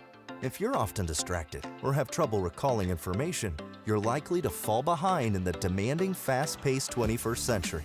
In other words, brain performance is more critical now than ever. Boost your brain power with Healthy Cell's Focus Plus Recall. Science-backed nootropics to help you sharpen focus, concentrate longer, enhance recall, improve mental speed, learn rapidly, and be more alert. It's a pill-free brain supplement made with maximum absorption ingestible gel technology, designed to feed your brain at the cellular level. Take it for a test drive. Go to healthycell.com and use code GODZILLA for 20% off your first order of Focus Plus Recall. That's healthycell.com, code GODZILLA for 20% off. For the first time ever, we're bringing you My Pillow mattresses and mattress toppers for as low as $99.98. Remember, sleep's all about temperature and pressure points. Whatever sleep needs you have, we have the right technology for you. Like our My Pillow mattress topper, our queen size has over 10,000 individual comfort supports to help relieve your pressure points. And how about our 3-inch Hybrid Plus mattress topper? It's infused with copper and silver to help your body get the restorative sleep it needs. And our My Pillow and Case Coil mattresses, I personally helped develop these mattresses to make sure they have everything needed to give us great sleep. Plus, they're made right here in the USA, and they ship right to your front door, absolutely free. Go to MyPillow.com or call 800-854-0504 and use promo code GODZILLA to get MyPillow mattresses and toppers for as low as $99.98 and free shipping. Now more than ever, it's imperative to support companies that share our conservative values. That's why I can't be more excited to tell you that I've switched my family to Patriot Mobile. Patriot Mobile is America's only Christian conservative wireless provider. When you switch to Patriot Mobile, you shift your support away from the leftist, woke, progressive agendas of Big Mobile. Patriot Mobile's wireless service works perfectly and seamlessly as you go about your lives with exceptional nationwide coverage that uses the same towers the main carriers use. Patriot Mobile donates a portion of every dollar earned to causes you care about, to organizations that fight for religious freedom, First and Second Amendments, sanctity of life, and the needs of veterans and first responders. Patriot Mobile has plans to fit any budget, along with great discounts for our veterans and first responder heroes, as well as multi-line users. Switching is easy. Just go to patriotmobile.com/Godzilla or call their U.S.-based customer service team, 972-PATRIOT. That's 972-728-7468. Use offer code Godzilla for free activation. Bad decisions limit future options. Make enough bad decisions and you will destroy your life. Listen to The Flatline with your host, Rick Hughes, every Sunday morning on the John Fredericks Radio Network. The Flatline describes a main line of resistance in your soul, built on God's Word. Join us every Sunday morning for 30 minutes of inspiration, motivation, and education, all without manipulation. That's The Flatline with Rick Hughes, heard here every Sunday at 8:30 a.m. on the John Fredericks Radio Network. Washington is wasting $500 million every year on a federal supervision system that doesn't work. Probation officers are overwhelmed. Resources are going to people who pose zero threat, while actual dangerous individuals slip through the cracks. The Safer Supervision Act stops the waste and refocuses every dollar on protecting families from harm. President Trump's own pollster found about 80% of Trump voters want this fixed. It's time for Congress to get this done. Stop the waste. Protect our communities. Visit safersupervision.com. Paid for by the Reform Action Fund. Money for the ballroom comes up for a vote. You're in Congress. Yay or nay? Right now, I don't feel it's a priority, but the president, I think we could get a lot of You views gotta on vote.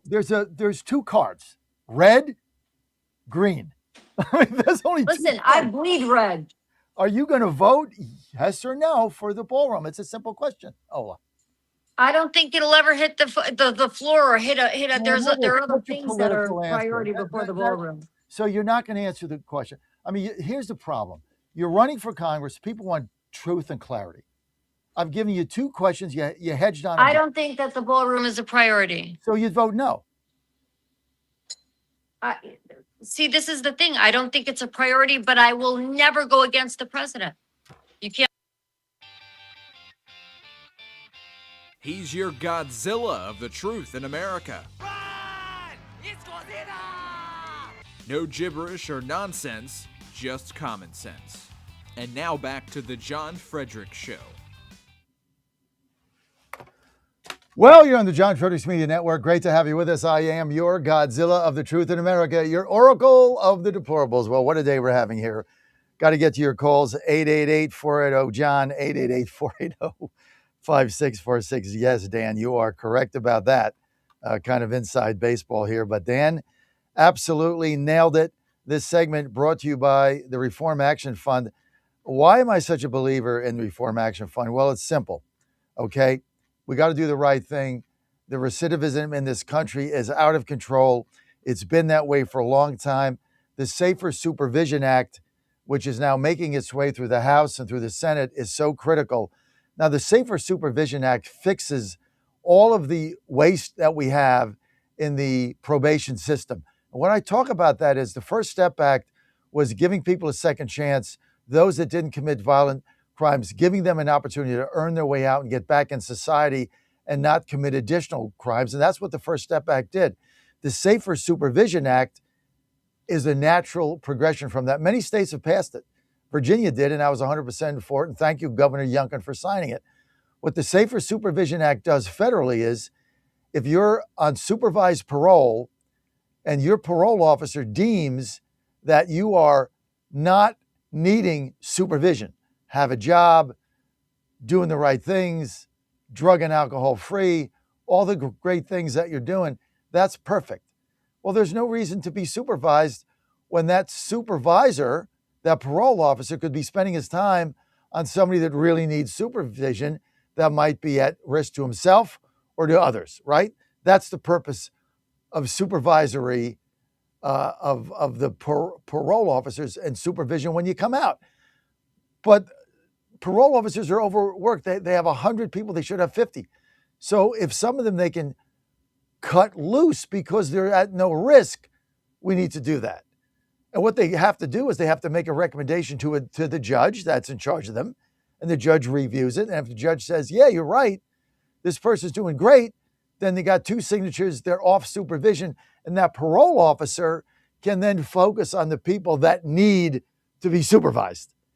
I mean, this has got to be the biggest no-brainer in history. And but it's tough getting anything through the Senate because they suck, right? But we got to get this done. More information, visit safersupervision.com, safersupervision.com. This message has been paid for and authorized by the Reform Action Fund, and we thank them for getting behind this thing and giving me the opportunity to make people aware of this on air. So thank you for that. Safer Supervision Act. Line 3, let's get to Dave in Montpelier, Virginia. Dave, you're live. Hey, good morning, John. Your psychological analysis this morning made me sit up in my chair, and I thought I'd add a little bit to it. In the Democratic Party, to me, you got 2 factions. The blue-haired chorus, which repeat the slogans, and some of them are violent, the Antifa children. And then you got the power brokers. The power brokers have decided that this goofball up in Maine is no longer winnable, so they're going to dump him. What puzzles me is that governor of Pennsylvania, that nasty guy who thought that Independence Hall was not important and they weren't going to participate. Thank God, Fetterman and the other guy said, you got to be crazy. What are your thoughts about the Pennsylvania incident? Asshole. He's a total asshat. I don't even know what else to say. Thank God for Dave McCormick and John Fetterman stepping up. The State Fair exhibition for Pennsylvania is one of the best ones there that they put together. They got individual sponsors and donors. They got on the phone. They made calls. They got a bunch of people to donate to them. They put up a spectacular rendition of what Pennsylvania meant to the country's freedom, the founding fathers, Philadelphia, the Declaration of Independence, the Liberty Bell. And Josh Shapiro wouldn't participate, not because he doesn't believe in Pennsylvania, not because he hates Trump. Because in order to run for president, you have to be a Trump hater. Otherwise, you don't get any votes. So everybody's got to say, no, I hate him more. I hate the country more. This is why they're going to get beat in 28. Whoever they nominate is going to hate the country. And along with that, hate you, hate Christians, hate Catholics, hate Jews, hate freedom, hate everything. That's going to be their nominee. So Shapiro's a jackass. He's a jackweed. And so he doesn't have the balls. You know what he should have done? He should have had the biggest and best there and said, I don't care who's president. I love my country. I love my state. I love my Commonwealth of Pennsylvania. I love what we've done. And it doesn't matter to me who's in the Oval Office. The people who elected President Trump, I'm going to try to beat him on the issues, but this has nothing to do with that. No, instead, they bow to the pressure. They kowtow to the libtard, left-wing fake news media, and they abandon the state fair. And McCormick and Fetterman stepped up in a bipartisan way. So thank you, Fetterman, and thank you, Dave. Great job. So I think he's a jackass. Thank you, John. Anything else? The money brokers had to be behind we always have to look at the money and the power. That's what always behind the scene. He thought he was going to do better. You think he still thinks he's going to be president? Yeah, he's an idiot. He has no pathway. He's at like 1%. Nobody cares, okay? Because he doesn't hate Trump enough. He doesn't hate him enough. I mean, they're gonna nominate the person here's who their nominee is gonna be. Who hates Trump the most, who hates America the most, who hates Christians the most, Catholics the most, Jews the most. That's gonna be their nominee. And Shapiro's, unfortunately for him, he's a Jew, so he can't win. Jews have no place now in the Democrat Party, except the Jew liberals will still vote for the communists that want to basically put their heads on sticks and annihilate them. This is how ridiculous they are. Let's vote for the people that wants my Jewish state to be annihilated by Iran with a nuclear bomb and by the Palestinians from sea to the whatever it is, river to the sea. Let's vote for them so they can kill me too. Brilliant plan. The leftist Jews in America are as ridiculous as the women in Maine voting for Plattner. They're equally absurd. You can't take them seriously. I'm a Jew. I'm not. I'm Catholic, but I'm just metaphorically. Let's see. I'm a Jew. I live in New York City. I'm going to vote for the guy that wants Israel to be annihilated, to cease to exist. If I have a relative there, they're gone too. I want to be pro-Palestinian so we can slaughter Jews on October 7th. Let's see what else. And then I want to close the synagogues. But hey, I'm going to vote for them. I'm going to vote for Mandami. And I'm going to vote for his wife, who during the 250 had to fly to Spain because she couldn't stomach seeing the celebration of America. I'm going to vote for that. I don't know what to say. I don't even know how to define this. I'm in Maine. I'm an under 35-year-old white female, and I'm going to vote for the guy that has alleged to rape women. Alleged. And certainly went on abusive apps and things of that nature. That's the guy I want. Me Too? What about Me Too? Well, Me Too, but what about this other person he allegedly raped? Well, she's a Trump voter. She had it coming. I don't know what to say. I mean, I can't put it in any more starker terms. So is Shapiro going to be the Democrat nominee? Of course not. Guy's a Jew. No shot, dude. No shot. Besides, he doesn't hate enough.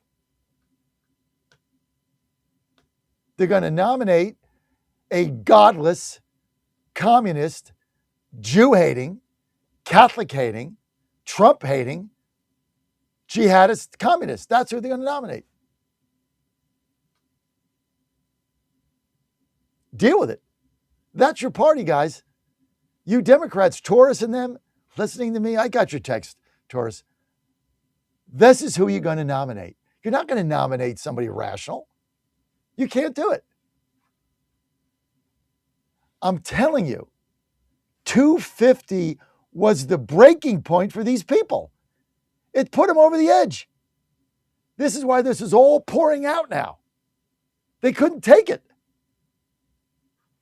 They couldn't take the soccer team winning, the U.S. soccer team. Now they're happy they're out. They couldn't take that. They couldn't take the celebration. They couldn't take the fireworks. They couldn't take the love of America. They couldn't take the flags. They couldn't take it. The 250 celebration sent the communist jihadists in this country, the Democrats, into a collective meltdown. It was too much for them to bear. They just wanted to go away. They want to go back to Pride Month. Then they were happy. And they could go around with pride flags. I'm walking in the park during the Pride thing, McPherson Square. I mean, look, I have no problem. Just get out of my face. Don't push it on me. I have no problem. There's a bunch of them. They're walking around McPherson Square. They take off their tops. They're topless. I mean, well, I got no problem with it, right? I'm not complaining. But I mean, come on, man. I mean, what has that got to do with anything? You want to go in your pride and you're proud of your sexual orientation, that's fine. But why you take your top off? Like, what does that do? Like, what does that do for anything? I mean, it's like nothing they do, it can be reasonable. Everything has got to go over the top. Whatever, I just went and walked through the park and, went to the ABC liquor store and put in my baseball bet and came back. That's basically it. Unbelievable. 888-480-JOHN. Let's go to a couple of clips here. This has been a fun day. Everybody cancel, right? There is a God. There has to be a reason. Let's go to Cut 11. Here's Sonny Hostin on The View saying that the American flag is racist. Roll it. And I said this on this show many, many years ago, because this is my 10th year on the show. And I said there are times when I walk into a community and I see American flags all over the community, and I suddenly feel unsafe because there is a section of this country that has co-opted the American flag, and they equate being an American or an American flag with white supremacy, and that should never be the symbol of white supremacy, but they have weaponized. Because the flag belongs to all of us. It does belong to all of us.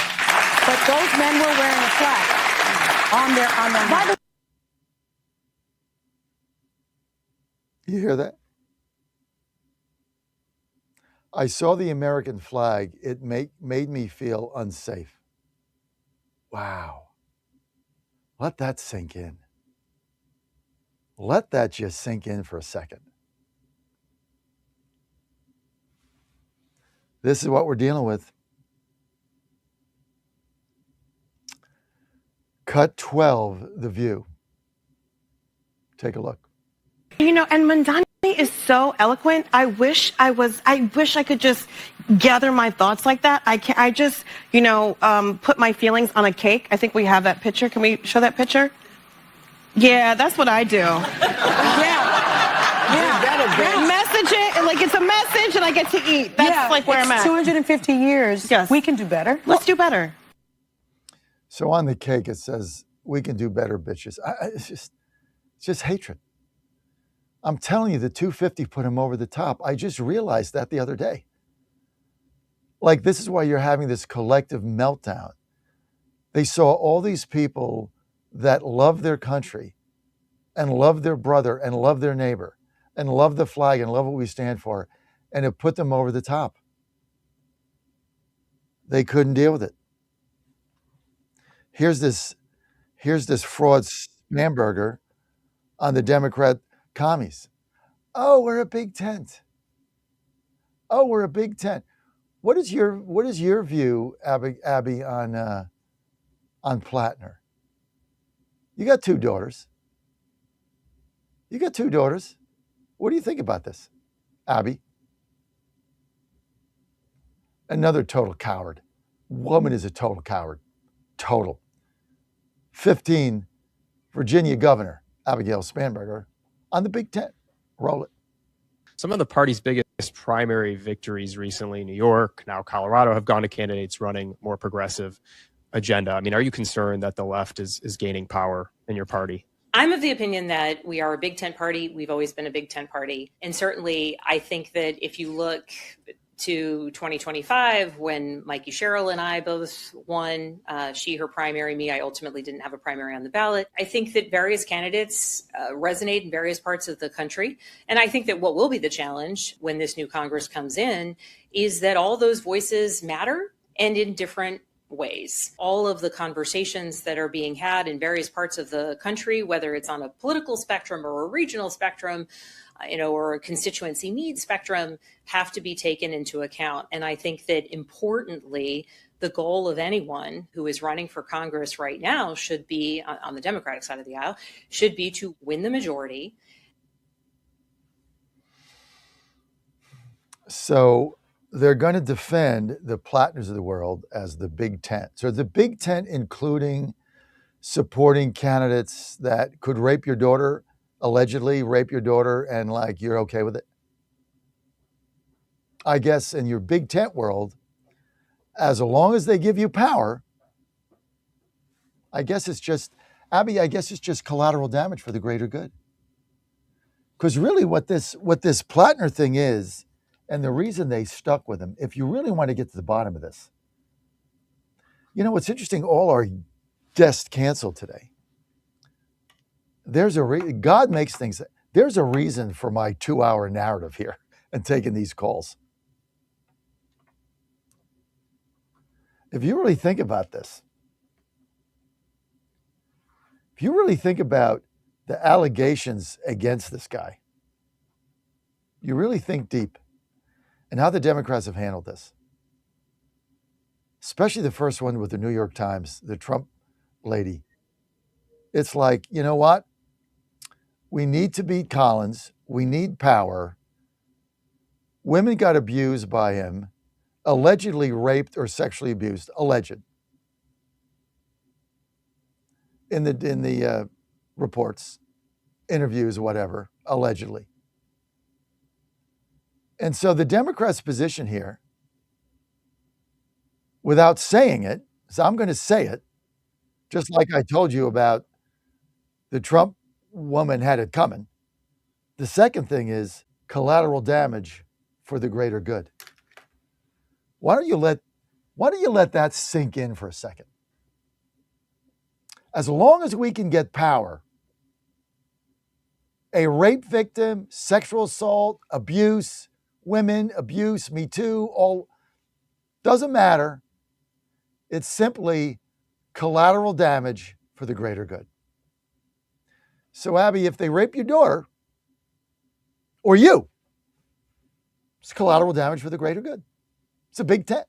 It's fine. I mean, is that not what they're saying? Like, tell me here what I'm missing. For the liberals tuning in right now, tell me where your soul is here. Where's your soul? It's a big tent. They hate America. They hate Christians. They hate Catholics. They hate Jews. They abuse women. And it's for the greater good. Where is your soul? And the collective meltdown to 250 just exposed it. It's like you had a scab there, you ripped it off. And you couldn't take it. Your head's exploded. Because you're so filled with hate for this country and for God and for Christians, especially for Catholics. Like I'm sure you hate us more than just the average Christian, because Catholics are different. Regardless of what's going on in the church, Catholics are different. We preach, we want the gospel. We see a cross as a piece of wood. Or a little bit different. Not bad, not good, not justifying it. Cross is a piece of wood. Crucifix. That's what we believe in as a Catholic. That's why they hate us. They hate us more than anything. Unbelievable. I mean, this stuff is, it is crazy. Crazy town, as Dan says, right? Absolutely unbelievable.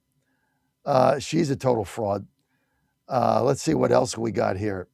I got a couple minutes. Dan, let's get to, I got to scroll down here to see exactly what I want. Plus calls 888-480-JOHN. Let's get to, we're going to go to, let's go to, this is 4 minutes. It's too long. Let's go to Speaker Johnson on the rise of communism. Cut 6. Communism, and everybody needs to wake up. Well, you talk about all the things that they're for, and the Democrats are having to have this internal fight over how much of this they're going to allow. They keep saying that they have a big tent, but do you think they internally understand what their party is facing? I think quietly, the Democrat establishment on Capitol Hill understands that, but they feel powerless to stop it, because if they stand up and say this is wrong, The problem they have is the energy, the excitement, the money, the grassroots is on the side of the insurgent left. And this is a threat that we have never seen before in the elected system of our government. Ronald Reagan used to warn about communism. He talked about it, that it was a distant threat across the world. And now the barbarians are inside the gate. So this election cycle is for all the marbles, Shannon. This is not your father's Democrat Party. That party's long gone. Well, you've got your own GOP stuff to deal with. Politico puts it this way: intra-party fights, tight margins, election year pressures with. Oh, who cares? It's just so cute. Who cares? Okay, intra-party fights. Who cares? Johnson nailed it. The communists are inside the gate. They're now in your house.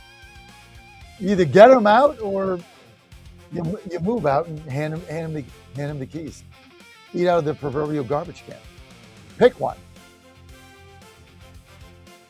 It's tough to be with me today because I'm always right. I'm sorry I'm always right. Dan, I'm sorry. It's not easy being me. Come on, I'm kidding, folks. I'm kidding. Don't send me nasty, bitter chats and stuff in caps. I'll be right back. The West Virginia gang's next. I think we're getting much closer than people realize, and President Putin wants it to end. I will tell you that very strongly. A good call. And President Zelensky actually wants it to end now. And we're going to be going to NATO, and we're going to be talking about it. And I think we're going to get it. I think we're going to get it ended. It's been a terrible situation. The White House says Mr. Trump will meet with the Ukrainian President Zelensky on the sidelines of the summit tomorrow. Supporters are fleeing Democratic U.S. Senate candidate Graham Plattner as a former girlfriend becomes the latest person to level serious allegations against him, accusing the man with the Nazi tattoo of sexual assault. Jenny Razicott told Politico that she'd been in an on-and-off relationship with Plattner, but says she cut off contact after that night and told him the incident was not consensual. Plattner posted a video on his social media campaign account saying, "Any accusation of non-consensual behavior is categorically false." Plattner has canceled a number of town halls. We are taking the time to reflect on the best path forward. Plattner is seeking to unseat Maine's Republican Senator Susan Collins. I'm Lisa Dwyer. It's a long road to recovery for earthquake-shattered Venezuela, where some 17,000 people have been left homeless. SRN News and our parent company Salem Media, partnering with Christian nonprofit Food for the Poor to rush emergency aid to victims of the tragedy. Listeners wanting to help can find an online banner at the top of our website, srnnews.com. Ahead of this morning's opening bell on Wall Street, the Dow futures 225 points higher. NASDAQ futures down almost 300 points. Townhall.com. We all hear the radio ads about the IRS. They tell you to be afraid, to be scared, and they try to frighten you into calling. I'm not here to do that. Tax Relief Advocates is different. TRA is here to tell you that if you owe money to the IRS, whether it's $5,000, $50,000, or $500,000, we have a solution. It doesn't matter if you're sitting in your car, at work, or with your kids. No matter where you are, call now. 800-575-6745. Don't lose hope. TRA can eliminate or reduce what you owe to the IRS. Generous programs are now available that can give you a fresh start. Our passion is taxes and helping individuals fix their IRS problems. We have over 1,000 5-star reviews on Google and an A+ with the Better Business Bureau. You don't need to be afraid of the IRS any longer. End your tax nightmare today by visiting us online at TRA.com or call 800-575-6745. That's 800-575-6745. Tax Relief Advocates. Real solutions for real people. Explosions rock Damascus as the French president visits Syria. He wasn't hurt, but 18 other people were injured. France's Emmanuel Macron had entered the presidential palace to meet Syrian President Ahmad al-Sharaa when the explosions happened, where local media report Macron was staying. The French president's office says he's safe and that his meeting with al-Sharaa was continuing. Macron's the first major Western leader to visit Syria since al-Sharaa came to power, his visit coming before he heads to the NATO summit in Ankara, Turkey. State media, citing an unnamed security security official says the two blasts in the heart of the capital were caused by explosive devices. A large plume of smoke could be seen from the site. I'm Charles de Ledesma. A Paris appeals court has cleared the way for far-right leader Marine Le Pen to possibly run for the French presidency next year. However, she must wear an electronic bracelet, which she has said is a non-starter. Townhall.com. Spain knocks out a neighbor to advance to the 8th round of the World Cup in Arlington, Texas. Fans watching in Madrid, Spain roared as Mikel Merino scored the single goal to defeat Portugal a few seconds into extra time, sending Spain to the World Cup quarterfinals. Merino was doubtful to even make the squad after injuries and didn't take the field until the 85th minute, but he showed some of the brilliance that helped Arsenal win its first Premier League title in more than 20 years. When he got knocked down, he got back up again, and then as a Portugal player argued the foul, he drove towards the goal, took a pass from Ferran Torres, and blasted the ball past Portugal's goalkeeper. Spain advances to the quarterfinals for the first time since winning its only World Cup title in 2010 in South Africa. I'm Jennifer King. No World Cup title for the U.S. The Americans fell to Belgium 4-1. The loss came after President Trump successfully went to bat for a suspended American player. More on these stories, townhall.com. Now more than ever, it's imperative to support companies that share our conservative values. That's why I can't be more excited to tell you that I've switched my family to Patriot Mobile. Patriot Mobile is America's only Christian conservative wireless provider. When you switch to Patriot Mobile, you shift your support away from the leftist, woke, progressive agendas of Big Mobile. Patriot Mobile's wireless service works perfectly and seamlessly as you go about your lives with exceptional nationwide coverage that uses the same towers the main carriers use. Patriot Mobile donates a portion of every dollar earned to causes you care about, to organizations that fight for religious freedom, First and Second Amendments, sanctity of life, and the needs of veterans and first responders. Patriot Mobile has plans to fit any budget, along with great discounts for our veterans and first responder heroes, as well as multi-line users. Switching is easy. Just go to patriotmobile.com/Godzilla or call their U.S.-based customer service team, 972-PATRIOT. That's 972-728-7468. Use offer code Godzilla for free activation. Washington is wasting $500 million every year on a federal supervision system that doesn't work. Probation officers are overwhelmed. Resources are going to people who pose zero threat, while actual dangerous individuals slip through the cracks. The Safer Supervision Act stops the waste and refocuses every dollar on protecting families from harm. President Trump's own pollster found about 80% of Trump voters want this fixed. It's time for Congress to get this done. Stop the waste. Protect our communities. Visit safersupervision.com. Paid for by the Reform Action Fund. And they're off. This summer, the Thunder returns to Colonial Downs Racetrack. Live thoroughbred racing June 25th through September 7th. Feel the excitement. Hear the roar of the crowd. Experience Virginia's premier horse racing destination every Thursday through Sunday all summer long. Bring the whole family for Family Fun Sundays, packed with activities for all ages. Parking, free. General admission, free. Memories, priceless. Make Colonial Downs Racetrack your new summer fun time tradition. Get tickets and race day info now at colonialdowns.com. The Cats and Cosby Show. It's the top news of the day. People are out there saying, oh, the Iranians are never going to live by it. But let me tell you something. President Trump is going to bomb them again if they screw around. Hopefully they live up to it. And if not, the pounding's coming. We're going to do it again and again and again. The Cats and Cosby Show, weekdays 5 Eastern, 4 Central on the stations of the John Fredericks Media Network. Trump is the toughest president we ever had. Well, he's definitely the best bomber. Trump 2.0 is in full effect. How do you keep up with all the action? I'll tell you. TrumpNationNews.com is your inside source for the inside scoop. Manufacturing, jobs, deportations, and the nation's rejuvenation. The first 100 days and beyond. All the news you need and no liberal gibberish. It's the perfect way to start your day. Sign up for the TNN newsletter. Do it today. TrumpNationNews.com. TrumpNationNews.com. Part of the John Fredericks Media Network. In 2008, the amount of concentrated time people could spend on a task without becoming distracted was 12 seconds. 5 years later, it was only 8 seconds, 1 second less than a goldfish. If you're often distracted or have trouble recalling information, you're likely to fall behind in the demanding, fast-paced 21st century. In other words, brain performance is more critical now than ever. Boost your brain power with Healthy Cells Focus Plus Recall. Science-backed nootropics to help you sharpen focus, concentrate longer, enhance recall, improve mental speed, learn rapidly, and be more alert. It's a pill-free brain supplement made with maximum absorption ingestible gel technology, designed to feed your brain at the cellular level. Take it for a test drive. Go to healthycell.com and use code GODZILLA for 20% off your first order of Focus Plus Recall. That's healthycell.com, code GODZILLA for 20% off. Live from the studios of the John Fredericks Media Network, it's The John Fredericks Show. Grab yourself a cup of 1775 coffee, sit back, and get ready for the best 4 hours of talk in the universe.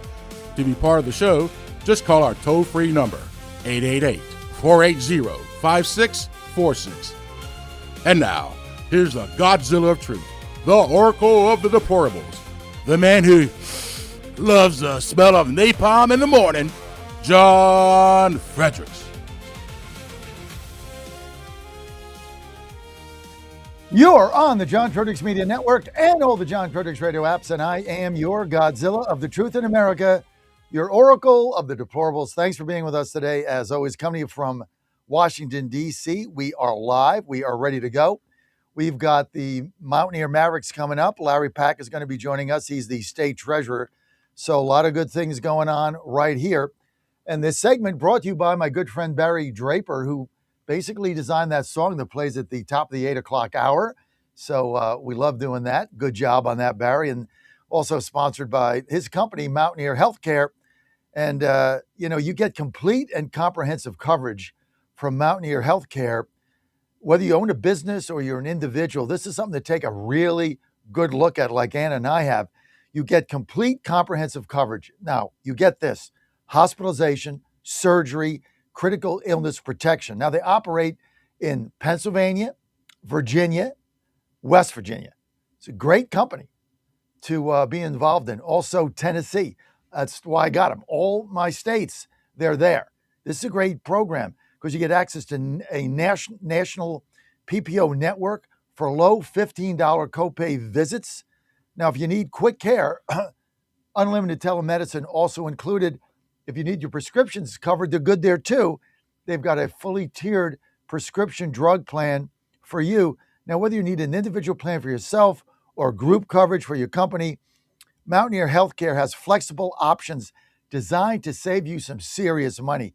Now, you can save up to 35% from unsubsidized healthcare plans with less coverage. How's that shake you? 35% savings for better coverage.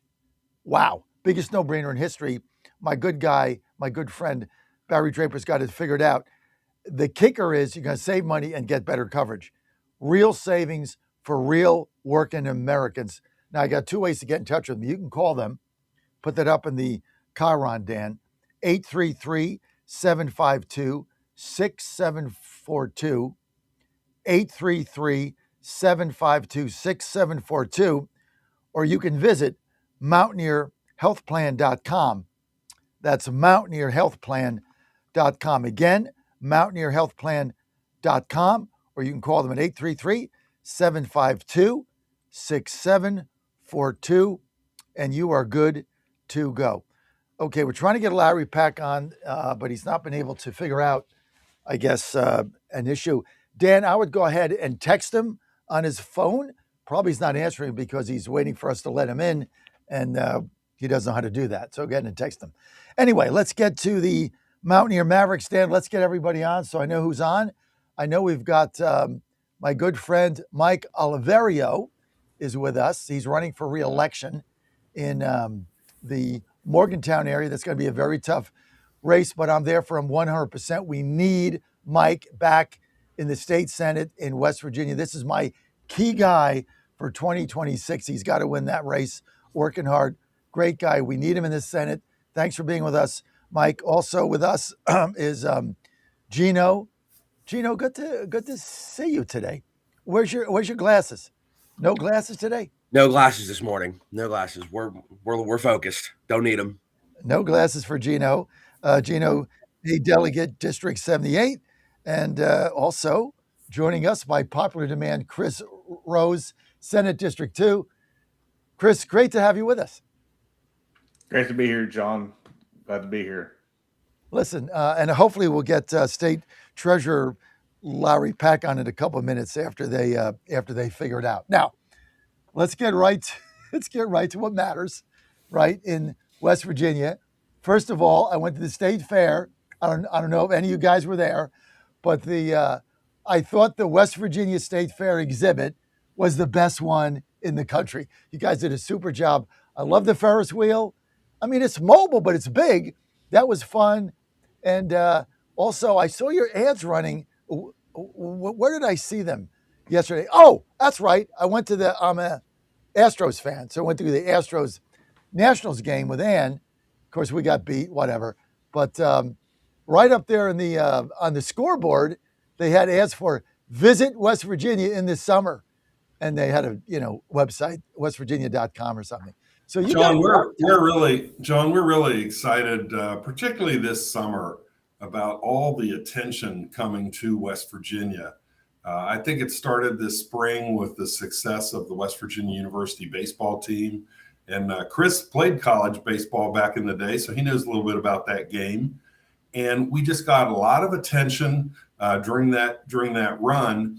And our song, Country Roads by John Denver, has really taken off. And, the United States soccer team celebrated with that song during their big victory. And we hate that they lost and they're out of it now, but they made an incredible run. And yes, Washington, D.C. is a key tourism market for West Virginia. And we want the folks to leave those hot concrete streets and come over to the cool mountains, play in West Virginia, enjoy our state. And so you'll see that advertising at some of the metro stations. The one very close to your office has West Virginia advertising and Nationals games and other activities. New York is another area where West Virginia is spending more money. We put about $8 million into advertising in New York and have seen a great return on that tourism investment. So West Virginia is a great place to come and play, get out in the mountains, enjoy all the whitewater rafting and hiking and all that kind of stuff. Our treasurer, Larry Pack, he's an incredible hiker. He likes to do all that stuff too and look at all the waterfalls. We have a waterfall tour. People can sign up to move through the state and look at all the waterfalls in our state. So lots of things going on in West Virginia. You want to be the ambassador for the Chamber of Commerce. Hey, I love West Virginia. Are you really good at this? I mean, great state. We're small. We're nimble. We can change quickly. We can take on initiatives and solve problems. And our financial house is in order. And I think that's what our treasurer is here to talk about today. Well, yeah, that and some politics going on. But the advertisement at the Nationals game, that was pretty fun. Much to my chagrin, my team got beat last night. But I still like the ads. They looked better though when we were ahead. As we got behind, the ads didn't look as good to me. I'll just be honest. But the ads did look good when we were winning 6-1 and got beat. So Larry, financial stability, West Virginia. We had this discussion a week ago. Patrick Morrissey came in, the governor, and said, "You know what? We don't have a surplus. We got a deficit. We got to tighten our belt." Don't know what Justice's numbers were, but they didn't add up to me. He said there was a deficit. Then the panel last week said, well, it was not really a deficit. When Justice went to the Senate and Morrissey came in, what was the financial state of West Virginia then, and what is it now? Larry Pack, West Virginia treasurer, also state committee man. Hey there, glad to be on this morning. Yeah, I think a lot of what happened as Governor Morrissey came into the term of office, he had a learning curve.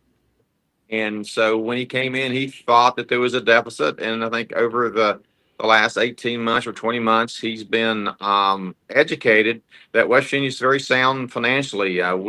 We left office we gave him surplus when Governor Justice went to D.C. It's the same $300 or $400 million surplus we've seen the last 3 years. So there's nothing really changed other than Governor Morrissey and his team has finally got a grasp on the budget. We're going well. We're financially stable in West Virginia. We absolutely could be better, but we can always be better. But without a doubt, We're in good shape financially. West Virginians are conservative financially, always have been. Our pension funds are basically fully funded. Our rainy day funds are on the top in the country. We have a lot to be proud of. What about Chris Rose? Let's bring in Senator Rose, District 2, Fairmont, also one of my state senators. I got all my favorite people on.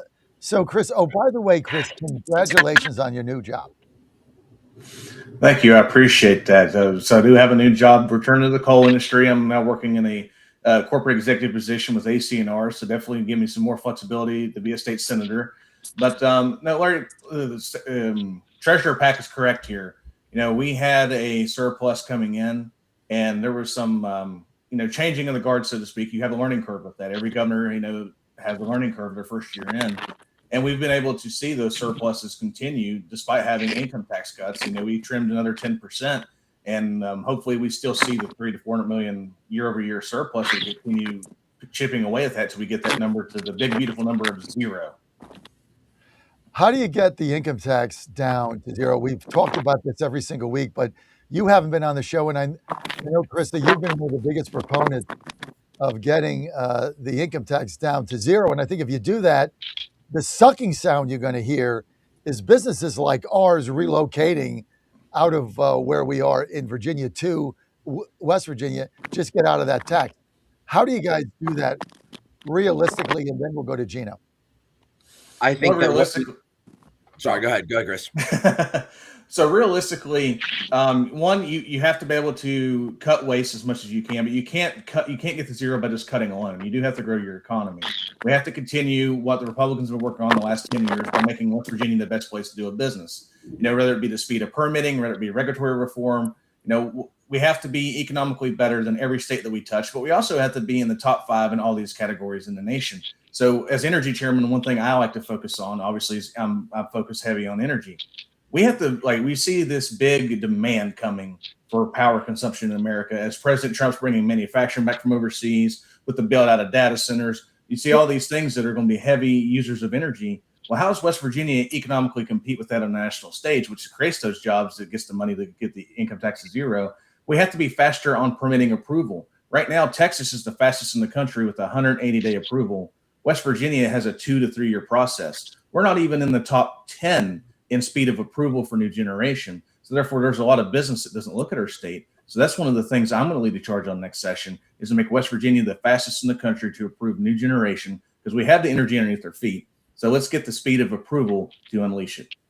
What do you think about that, Gino? I think that's all part of the grand plan here. I think that since Republicans took over the legislature a couple of years ago, they got right to work immediately. And the dramatic shift in the composition of the legislature shows that the people are happy with what they've seen. Republican policies work, conservative policies work, but we can't stop. We can't rest on our laurels. We have to continue with the progress that we've made. We have to continue with bringing in companies. We have to continue with making sure people are hired. We have an impending demographic crisis, I think, we have an older generation. We have to stop the brain drain. We have to give young people a reason to be here. And I think what Senator Rose just talked about making it easier for companies to come here and set up shop, well, that gives younger people a reason to stay and work. We have things that are happening here. Senator Oliverio and I have a 1,200 megawatt power plant coming in the next couple of years right here in Monongalia County. But we have to continue to, pedal to the metal here. And Chris is right. We need to increase the speed of business. Larry, how do you compete with Texas got 180 days, and it takes West Virginia a minimum of a 2-year period to get these permits. How do you compete with that? I mean, you're trying to be the energy center of the world, and you've got a 5x delay over Texas. Well, we've got this top-down government system in West Virginia that makes it hard to do business, and talking a lot about energy, but it really doesn't matter what type of business we talk about. We got a lot of protectionism in West Virginia. We've got most things you have to come to Charleston and ask for permission to do this and do that. Until we just break away that bureaucracy and get rid of that bureaucracy, it's going to continue to be tougher and tougher for people to do business. And business goes where it's easiest. They go to where it's easier. And that's why, if you're talking about it, doesn't matter what you're talking about data centers. When you go around our border, you see data centers everywhere. Why? Because it's easier. I spent last week 2 days in Northern Virginia, and you see all these businesses in Northern Virginia. Why? Because it's easier. So geographically, we just have to, we got the right geographic, but we don't have the right policies, the right permissions. I'm after that, but in the last 18 months, I had You're breaking up, right? We're going to get Dan. Dan's going to get you to log out and log back in so we get a clearer connection from that. Guys, I'm gonna turn this to let's get to politics for a second. By the way, I was really looking forward to this segment. Great to get Chris back on now that you're a little more flexible. So thank you. And I guess Mike Hyde is missing today. We got Helton. He's off on vacation. So it's always good to have you guys with us. But let's get to politics, okay? I'm determined to win these races. So I'm just going to get Rose's take. How do we win? You guys are not aligned on everything. You guys have some differences, but Chris, I got to get Oliverio reelected in Morgantown, right? It's a swing district. I got to save the seat. I got a major company there. How do we get Oliverio over the top to win this seat? Chris Rose. So it's a two-part message that I think Mike will do quite well. One is where we have been through the last 90 years when Democrats are in the legislature, what we've been able to accomplish in the 10 years in improving the cost of affordability in West Virginia and creating economic opportunities, and the trajectory that we're currently on. This is the right direction. And the message is simple. We can't afford to go back to 90 straight years of Democrat socialist control to where it ran business into the ground and, quite frankly, ran it out of our state. And it's a very stark contrast. You have one who's the Republican in this race, Mike, who is promoting economic growth and opportunity. And you have the Democrat socialists who will be returning to the failed policies of yesteryear that has resulted in many of this categories and rankings of the state being 50 out of 50, whether it be education, whether it be in business friendliness or whatever it was at the time. And when we took over this, we ranked 50 out of 50 in every measurable economic factor. And we have turned that tide, and we're actually now one of the top 10 in far as forward looking to do business in the country. And Mike's been part of that. And it's a stark contrast in the two policies. And I think he needs to deliver that, because the type of district he has, he can't really focus on the social issues in his district. It has to be purely economic, affordability, what we can do to create jobs, keep young Mountaineers here, keep our young men and women here, and have those beautiful Mountaineer babies here at home. That's what he's got to drive home. That's the policy message that's going to win in Senate District 13. And Mike has a very long history of being able to tout to actually be able to accomplish that. Are you going to drive down 79 with me and campaign for Mike? Oh, absolutely. I mean, this is a no-brainer race. I mean, I'm not going to abandon we call each other co-senators. We don't share the district, but we do share a county. We share 2 counties, in fact. And, he's been very good to help me when I've needed it. So I'm obviously going to help Mike. I mean, this is a clear cut for me. Anything that Mike needs or you need, John, just let me know. I'm here to help him deliver the big win in November. We got to hold on to this seat. We have to make sure that when we come out of this race in November, it is going to be 33-1 in the state Senate. And then in 2 more years, we're going to pluck that last one left. And it's going to be a big, beautiful 34-0. I know the other state senator, what's his name in Fairmont, the other guy, Jimmy something. What's his name again? That's Joey Garcia. Joey Garcia. I said this on the show like 3 times. It's really annoying because I have an office in Fairmont, so he's kind of my state senator also. I called the guy 3 times. He never returned my call. Texted him, no response. Called his office, no response. Called his law firm, no response. I mean, come on, dude, return my call. I'm your constituent. Unbelievable. I don't know how these guys get away with this. Doesn't do crap for me or for anybody. Doesn't even return your call. I mean, you call Oliverio, the guy, I don't care if you're a Democrat or whatever, he's going to return your call. Just return the call. Just text me and said, hey, you're Republicans, screw off. I'm good with that. It's like return my call. Unbelievable. I can't wait to get that guy out, man. But see, Mike, we're bringing everybody together to help. I like it, John. Chris and I talk during the session a lot. His office is just right down the hall from mine. And we talk about how, our districts, are very close to one another. And so in Montague County, the citizens that I don't represent, he represents. And in Marion County, the citizens I don't represent in Marion County, he represents. But even though they're the same counties, the types of folks that live in those different areas and their political leanings and their priorities are different. And so Chris and I talked at different times where, hey, we have to vote differently on an issue to represent our constituents. But that doesn't need to divide us on everything else that we work on.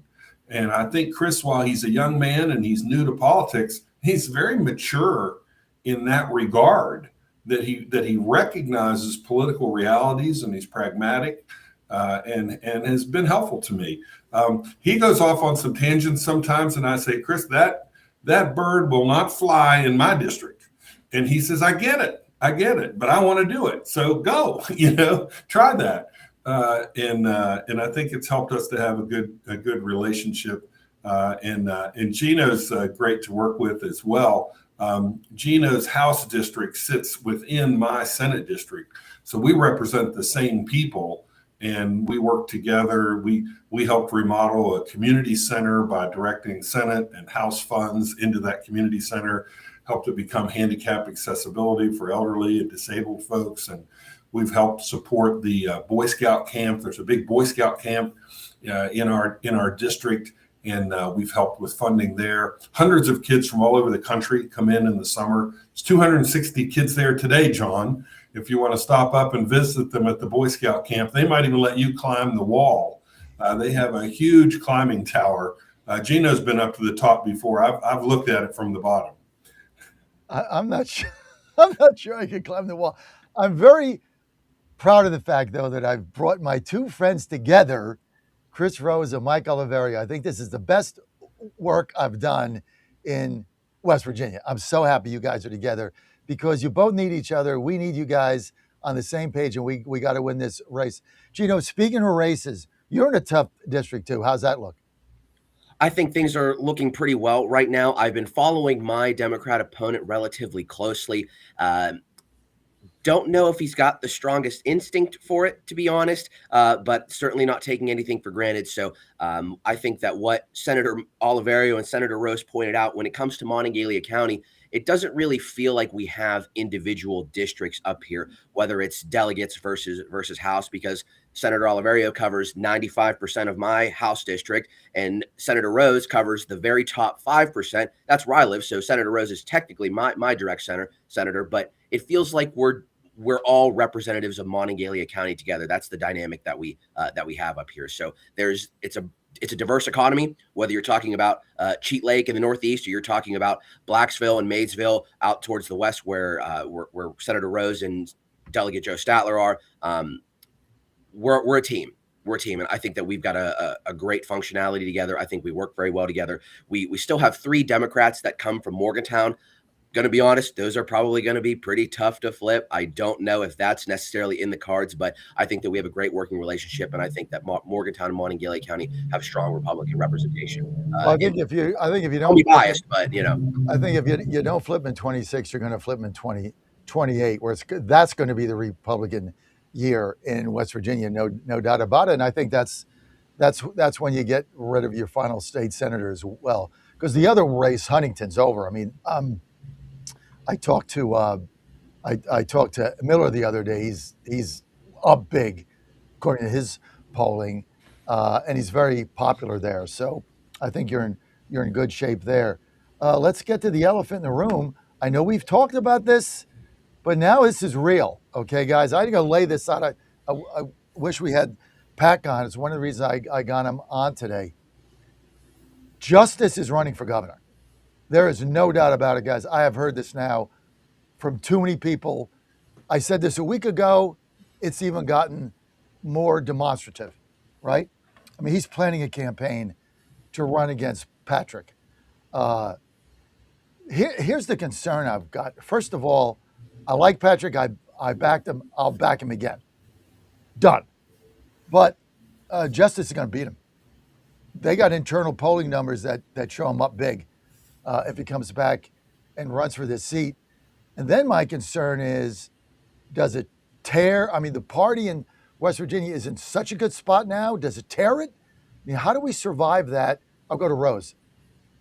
Because it isn't. So I do think the party will survive it. I mean, we saw a very heavily contested. I'll point back to 24. You had a very contested 2024 gubernatorial primary that had a lot of well-funded candidates that had good name ID. And I mean, I think Patrick Morrissey was the top vote getter with like the mid-30s. He didn't even get a 50% consensus in that primary because there was a lot of heavyweights that were competing for the Republican nomination. And we've came together since then, and we've done income tax cuts. We've done regulatory reform. We've been able to accomplish some things in the 2 years despite that. I mean, not everybody's horse won that primary, but everybody was able to come together. And I think, if U.S. Senator and former Governor Justice does run against Patrick Morrissey for governor, I think obviously there'll be a primary process. People will back both factions. But at the end of the day, whenever the Republican nominee emerges, I do think the Republican Party will rally behind that nominee to continue what we've been accomplishing for the last 10 years here, which is creating jobs for West Virginians, cutting taxes, reducing the size of government. I just still think at the end of the day, the mission is more important than the name at the top. I just think, it's this movement that's happening in West Virginia is bigger than one candidate. Now, to your point, former Governor Justice has extremely high approval ratings, probably even higher than Donald Trump in many cases. Don't know necessarily how that he's an anomaly, right? West Virginians just extremely relate to him, so he's a formidable candidate for anybody. And well as I do, John, and I'm also a good friend of Patrick Morrissey's, but I do think that former Governor Justice will give him all he wants and then some in a primary. So, is there any way Morrissey survives a primary? Because the primary challenge is going to happen. All right, barring a health issue, it's a done deal. Morrissey is going to get challenged by Justice. Mike Oliverio, Senator Oliverio, is there a pathway for Patrick to survive this? My focus, and I tend to agree with you, and the conversations I've had do appear to confirm the fact that Justice is very, very serious about running and may well run. But remember, that is the spring of 2028. And even if successful in the fall of 2028, won't take office until January of 29. We're sitting here in the middle of 2026. We have a governor that has 2.5 years left on his term. And West Virginia can't wait for justice at this point. We need to collectively work with Governor Morrissey and continue to move the ball forward the way we were the past few years. And that's going to be my focus. I know both of them well. I want to see us be successful in this general election in 2026. I want us to have a couple successful legislative sessions in 27 and 28. And then in the spring of 28, we can pick our favorite player in the Republican primary for governor. But we can't really let that kind of dominate what's going on now. It's a good answer. Gino? I think that Senator Oliverio is correct, although we can't forget about the election that we're currently in, because I have heard through the grapevine that some of the Democrat currently elected officials are in Charleston talking about how they're preparing to pick up 40 or so seats this November. They're not joking when they say things like this. So I think that is frankly delusional in a lot of ways, but we can't get complacent. We have to ensure that we win big in November. But coming down the pipeline, one thing that I've noticed about Governor Morrissey is it seems like that when it comes to him running, he's got the highest floor but the lowest ceiling when it comes to percentage of vote share. He's got this very, very loyal 30 to 35% or so. And I think his success comes in consolidating his base in contested primaries. If he's facing a one-on-one down the line, especially against a titan like Justice, I think that's going to be a problem for Patrick. Well, I'm in that 35%, but the problem is it's 35%. You nailed it. And if there were additional candidates, I think that 35% is an immovable object. John, I think there will be some people that talk about getting in that race, but if it really comes down to Justice and Morrissey, I would probably be surprised if any really credible candidates go ahead and jump in there. I think people will talk about it and people will fundraise and they'll try and create a little energy and enthusiasm. But my guess is if Justice files pre-candidacy papers at some point in 2027, puts his name on the ballot in January of 28, and shows full speed ahead. And Morsi, of course, doing the same, already fundraising now. I think the others will back out, and that kind of race might favor Justice. I think one of the things Morsi was four people, like Chris said, there were 4 people in that primary, and that may have helped Morsi, in the 24 primary. I agree with all the assessments. I think if it's 1-on-1, I mean, Gino, that was great analysis. He's got 35% is an immovable object. I'm one of them. But that's 30. The problem with it, it's 35%. It's not 50%. So therein lies his issue. Look, I'm not, I don't get the Justice. What is it that he's got there? I just don't get it. Kind of the saying I've got was not what he's going bankrupt in the Greenbrier. And, somebody called in my show the other day, and I'm like, why is Justice so popular?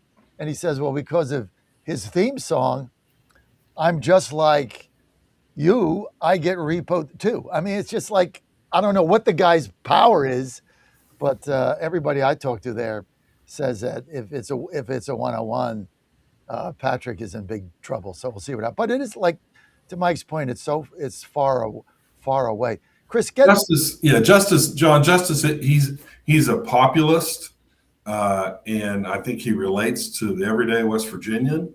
And to be honest, he surrounded himself with some pretty good people. Larry Pack being one of those. And I think those of us in state government who needed things from the governor's office or needed things from state agencies, we were able to go to those good people and get resolution on issues impacting our constituents.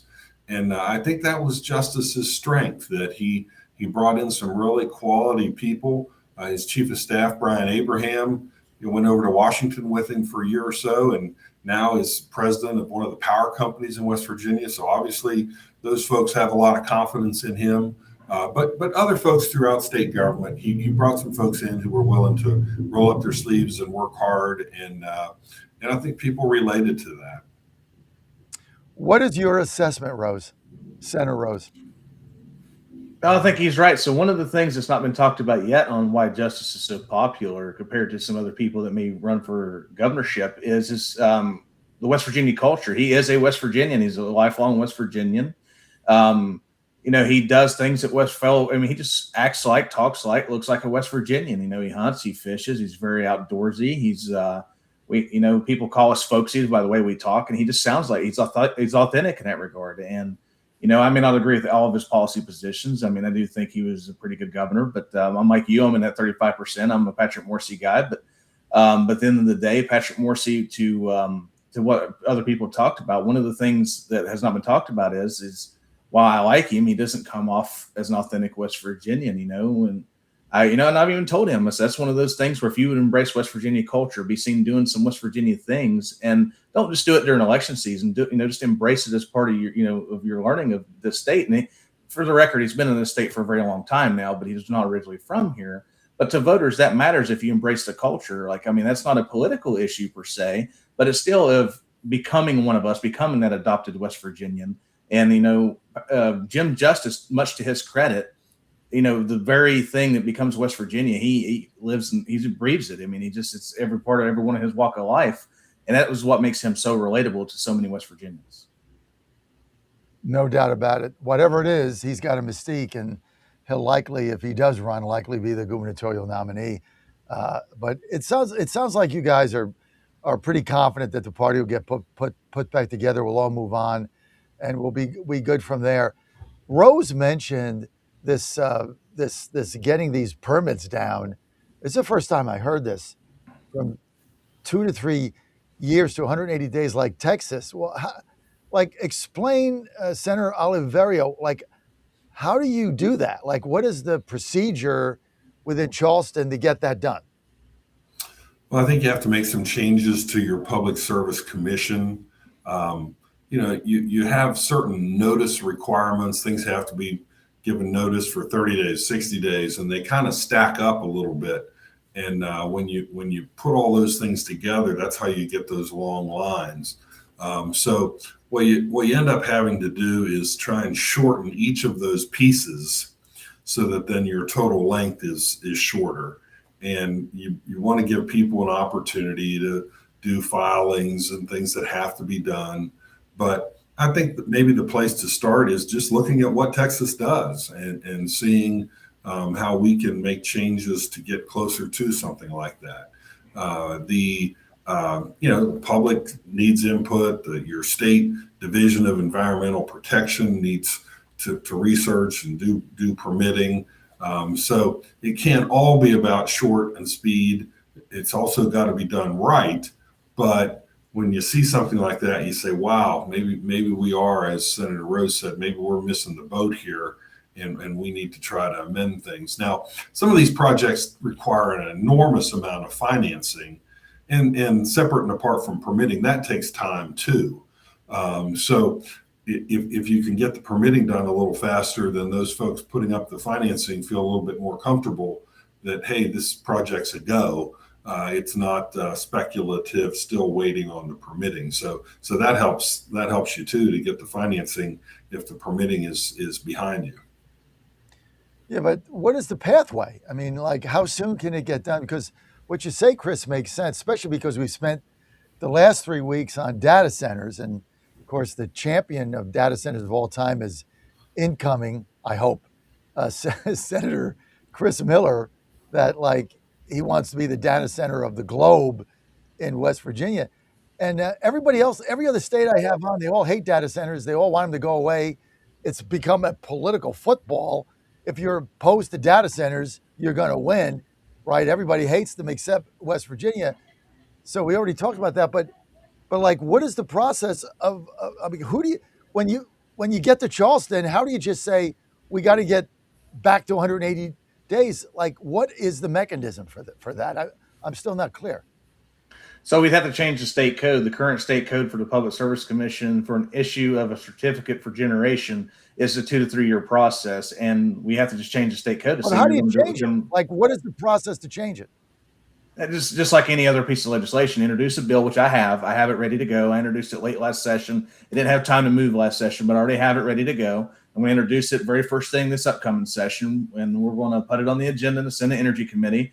We're going to have that discussion, have a vote on it, and it'll probably have to go to Judiciary as well. It'll be double referenced in the Senate, and if it passes the Senate, it'll repeat the same process in the House. But here's the problem that we have to address with this. Whether data centers are built here or not, they're going to be built in the United States of America, and somebody's going to have to power them. And West Virginia is the energy hub for the United States. We need to regain our destiny as the energy outlet for the entire East Coast. We have the coal, we have the natural gas, we have the capability of even doing nuclear down the road. We have to unleash that energy, and we have to get these approvals for these projects. So Gino talked about the 1.2 gigawatt gas plant in Matesville. And then it's in my district, and it's in our county.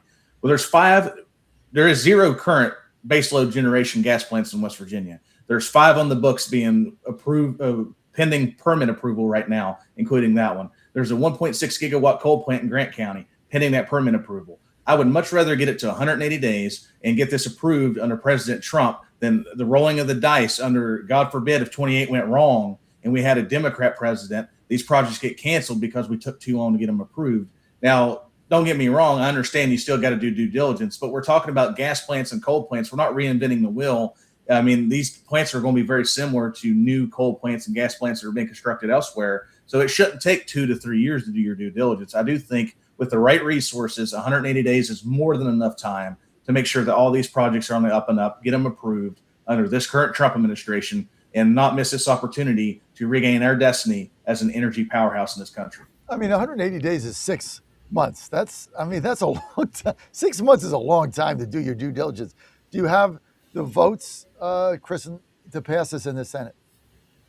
I certainly believe I do. I've had conversations with a lot of my colleagues, and this is nothing new for us, like speeding up processes, because Oliverio, he's been in the Senate a lot longer than I have, and they've already been doing this in a lot of other regulatory reforms. This energy has been one that's not been touched yet, and I do believe that we would have the support in our caucus to get this done. And I know I've already talked about with incoming Senator Chris Miller, And he's like, do we have the votes to get it to 90 days? I'm like, well, I certainly would be on board with that, but we have to talk with our PSC and our DEP to see if they would have the resources to do that. And if not, what can we do to get it there? Because I agree with it. If we can get it to 90, that makes us that's 3 months. That would make us the fastest in the country and make us number one economically in that regard.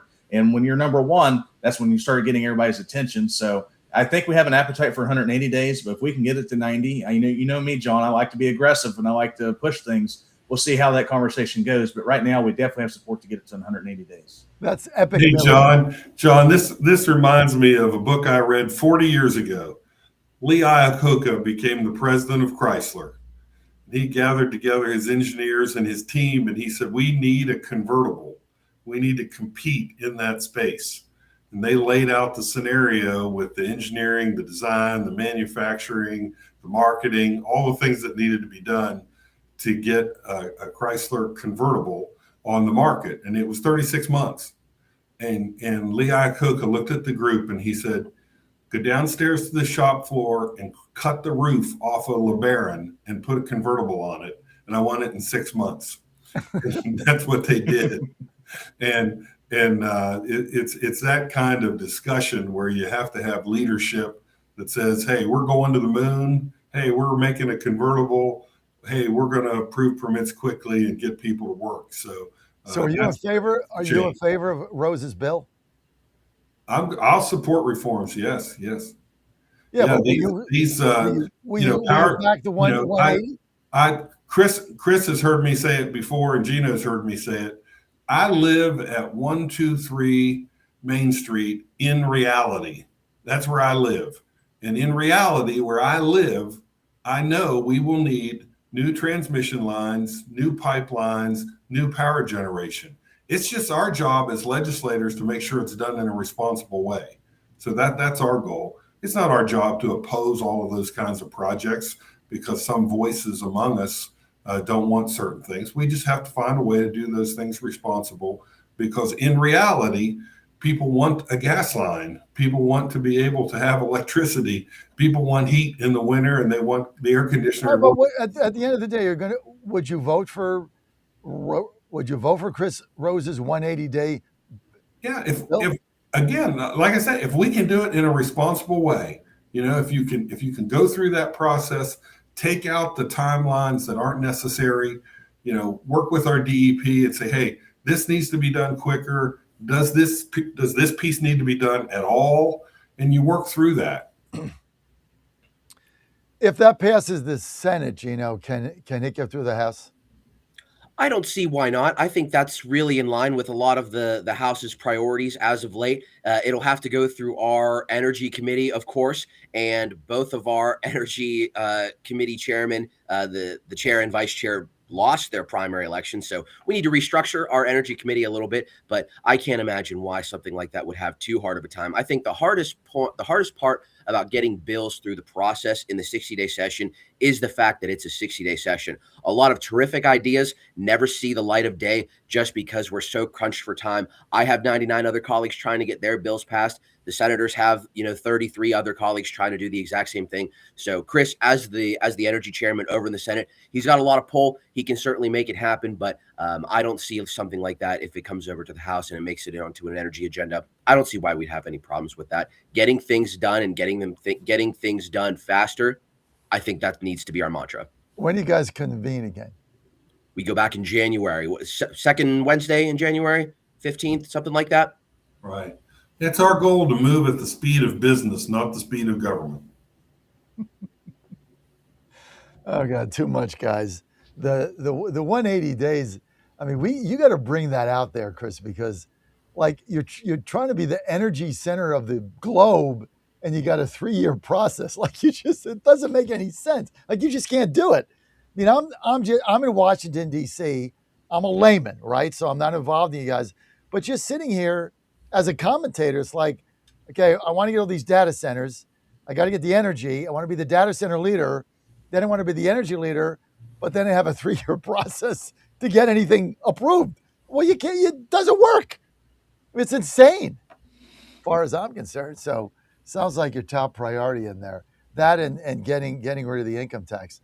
All right, let's get to let's get to the other issue going on in West Virginia. I'm going to get to the Trump accounts, right? That was just launched yesterday.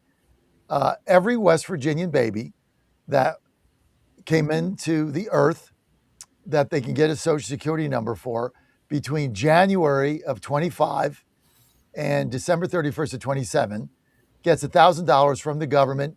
Tax-free money is in their account.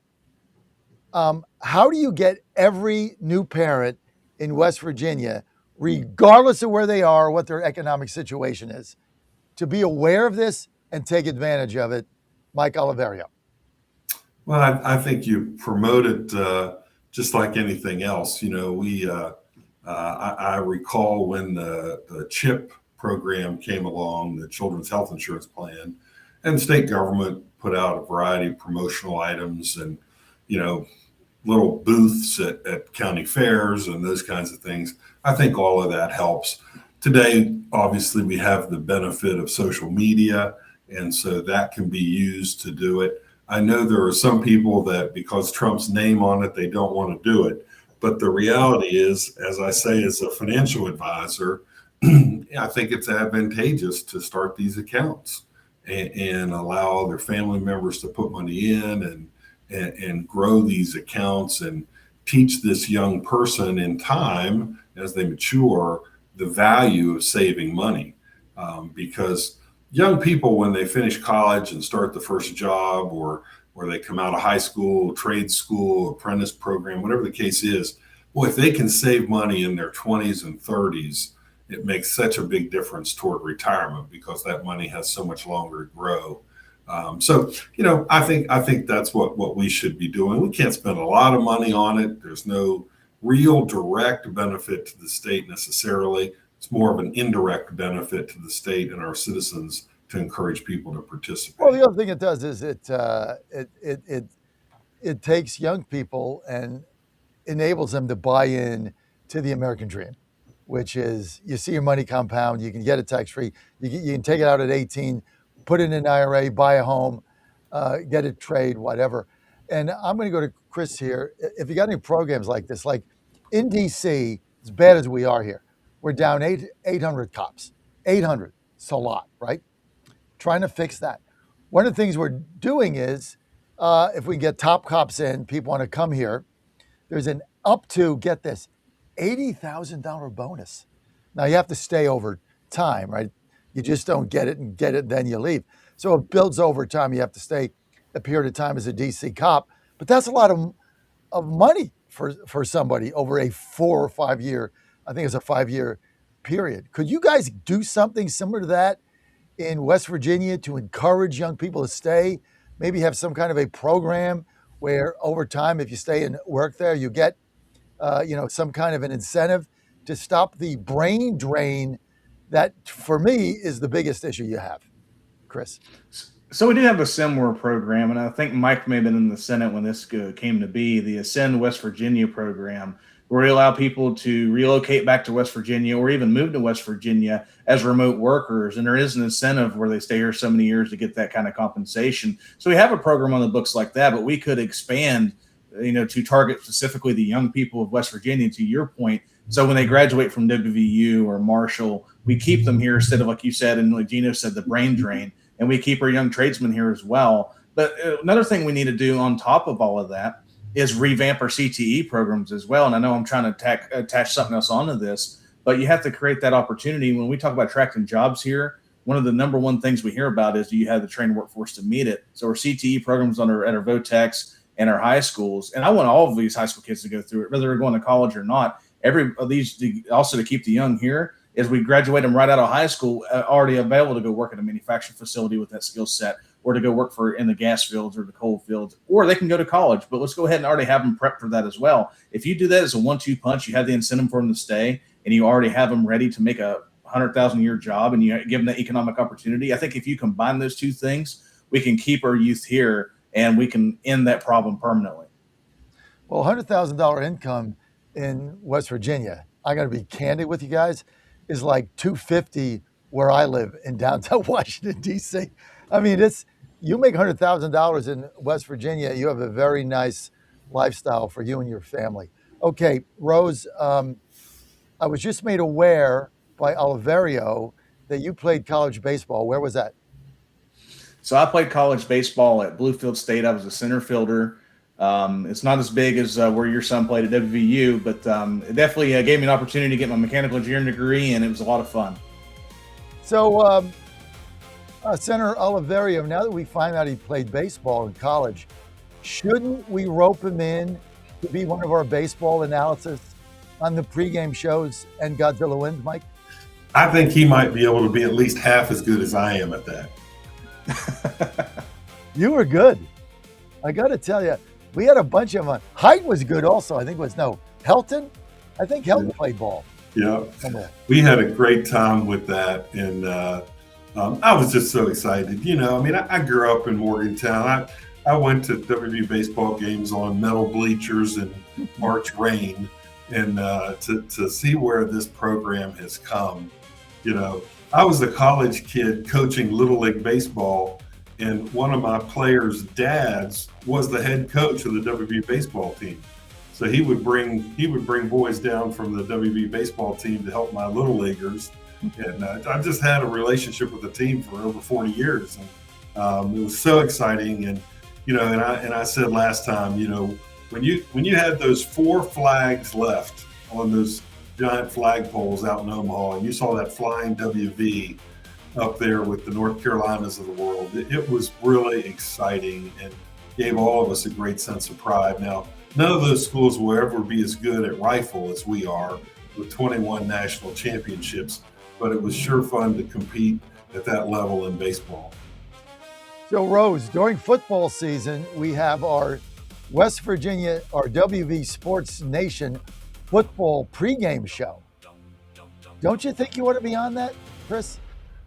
Oh, absolutely. And absolutely, I'd love to be on it. And actually, I used to coach high school football here in West Virginia as well. So, I mean, we used to play at Yeager High School, consolidated in Riverview, and went back and coached it. And we got a couple of state rings out of that. So, I'd love to be on. That's why I love the West Virginia Maverick Show. Not only do we talk about policy and politics, but I get to recruit pregame show celebrities for my network. Brilliant plan. Brilliant. Like, wait a minute. We're leaving out Gino. Gino, we'll get you in. Don't worry about it. Guys, we're out of time. I got to go. Look for Chris Rose on our first WVU football pregame show before their first game, whenever that is in September. Rose is going to be there. Mike, we'll get you and Gino in. We're going to start with Rose. Thanks, guys, for being with us. Thanks, John. See you guys.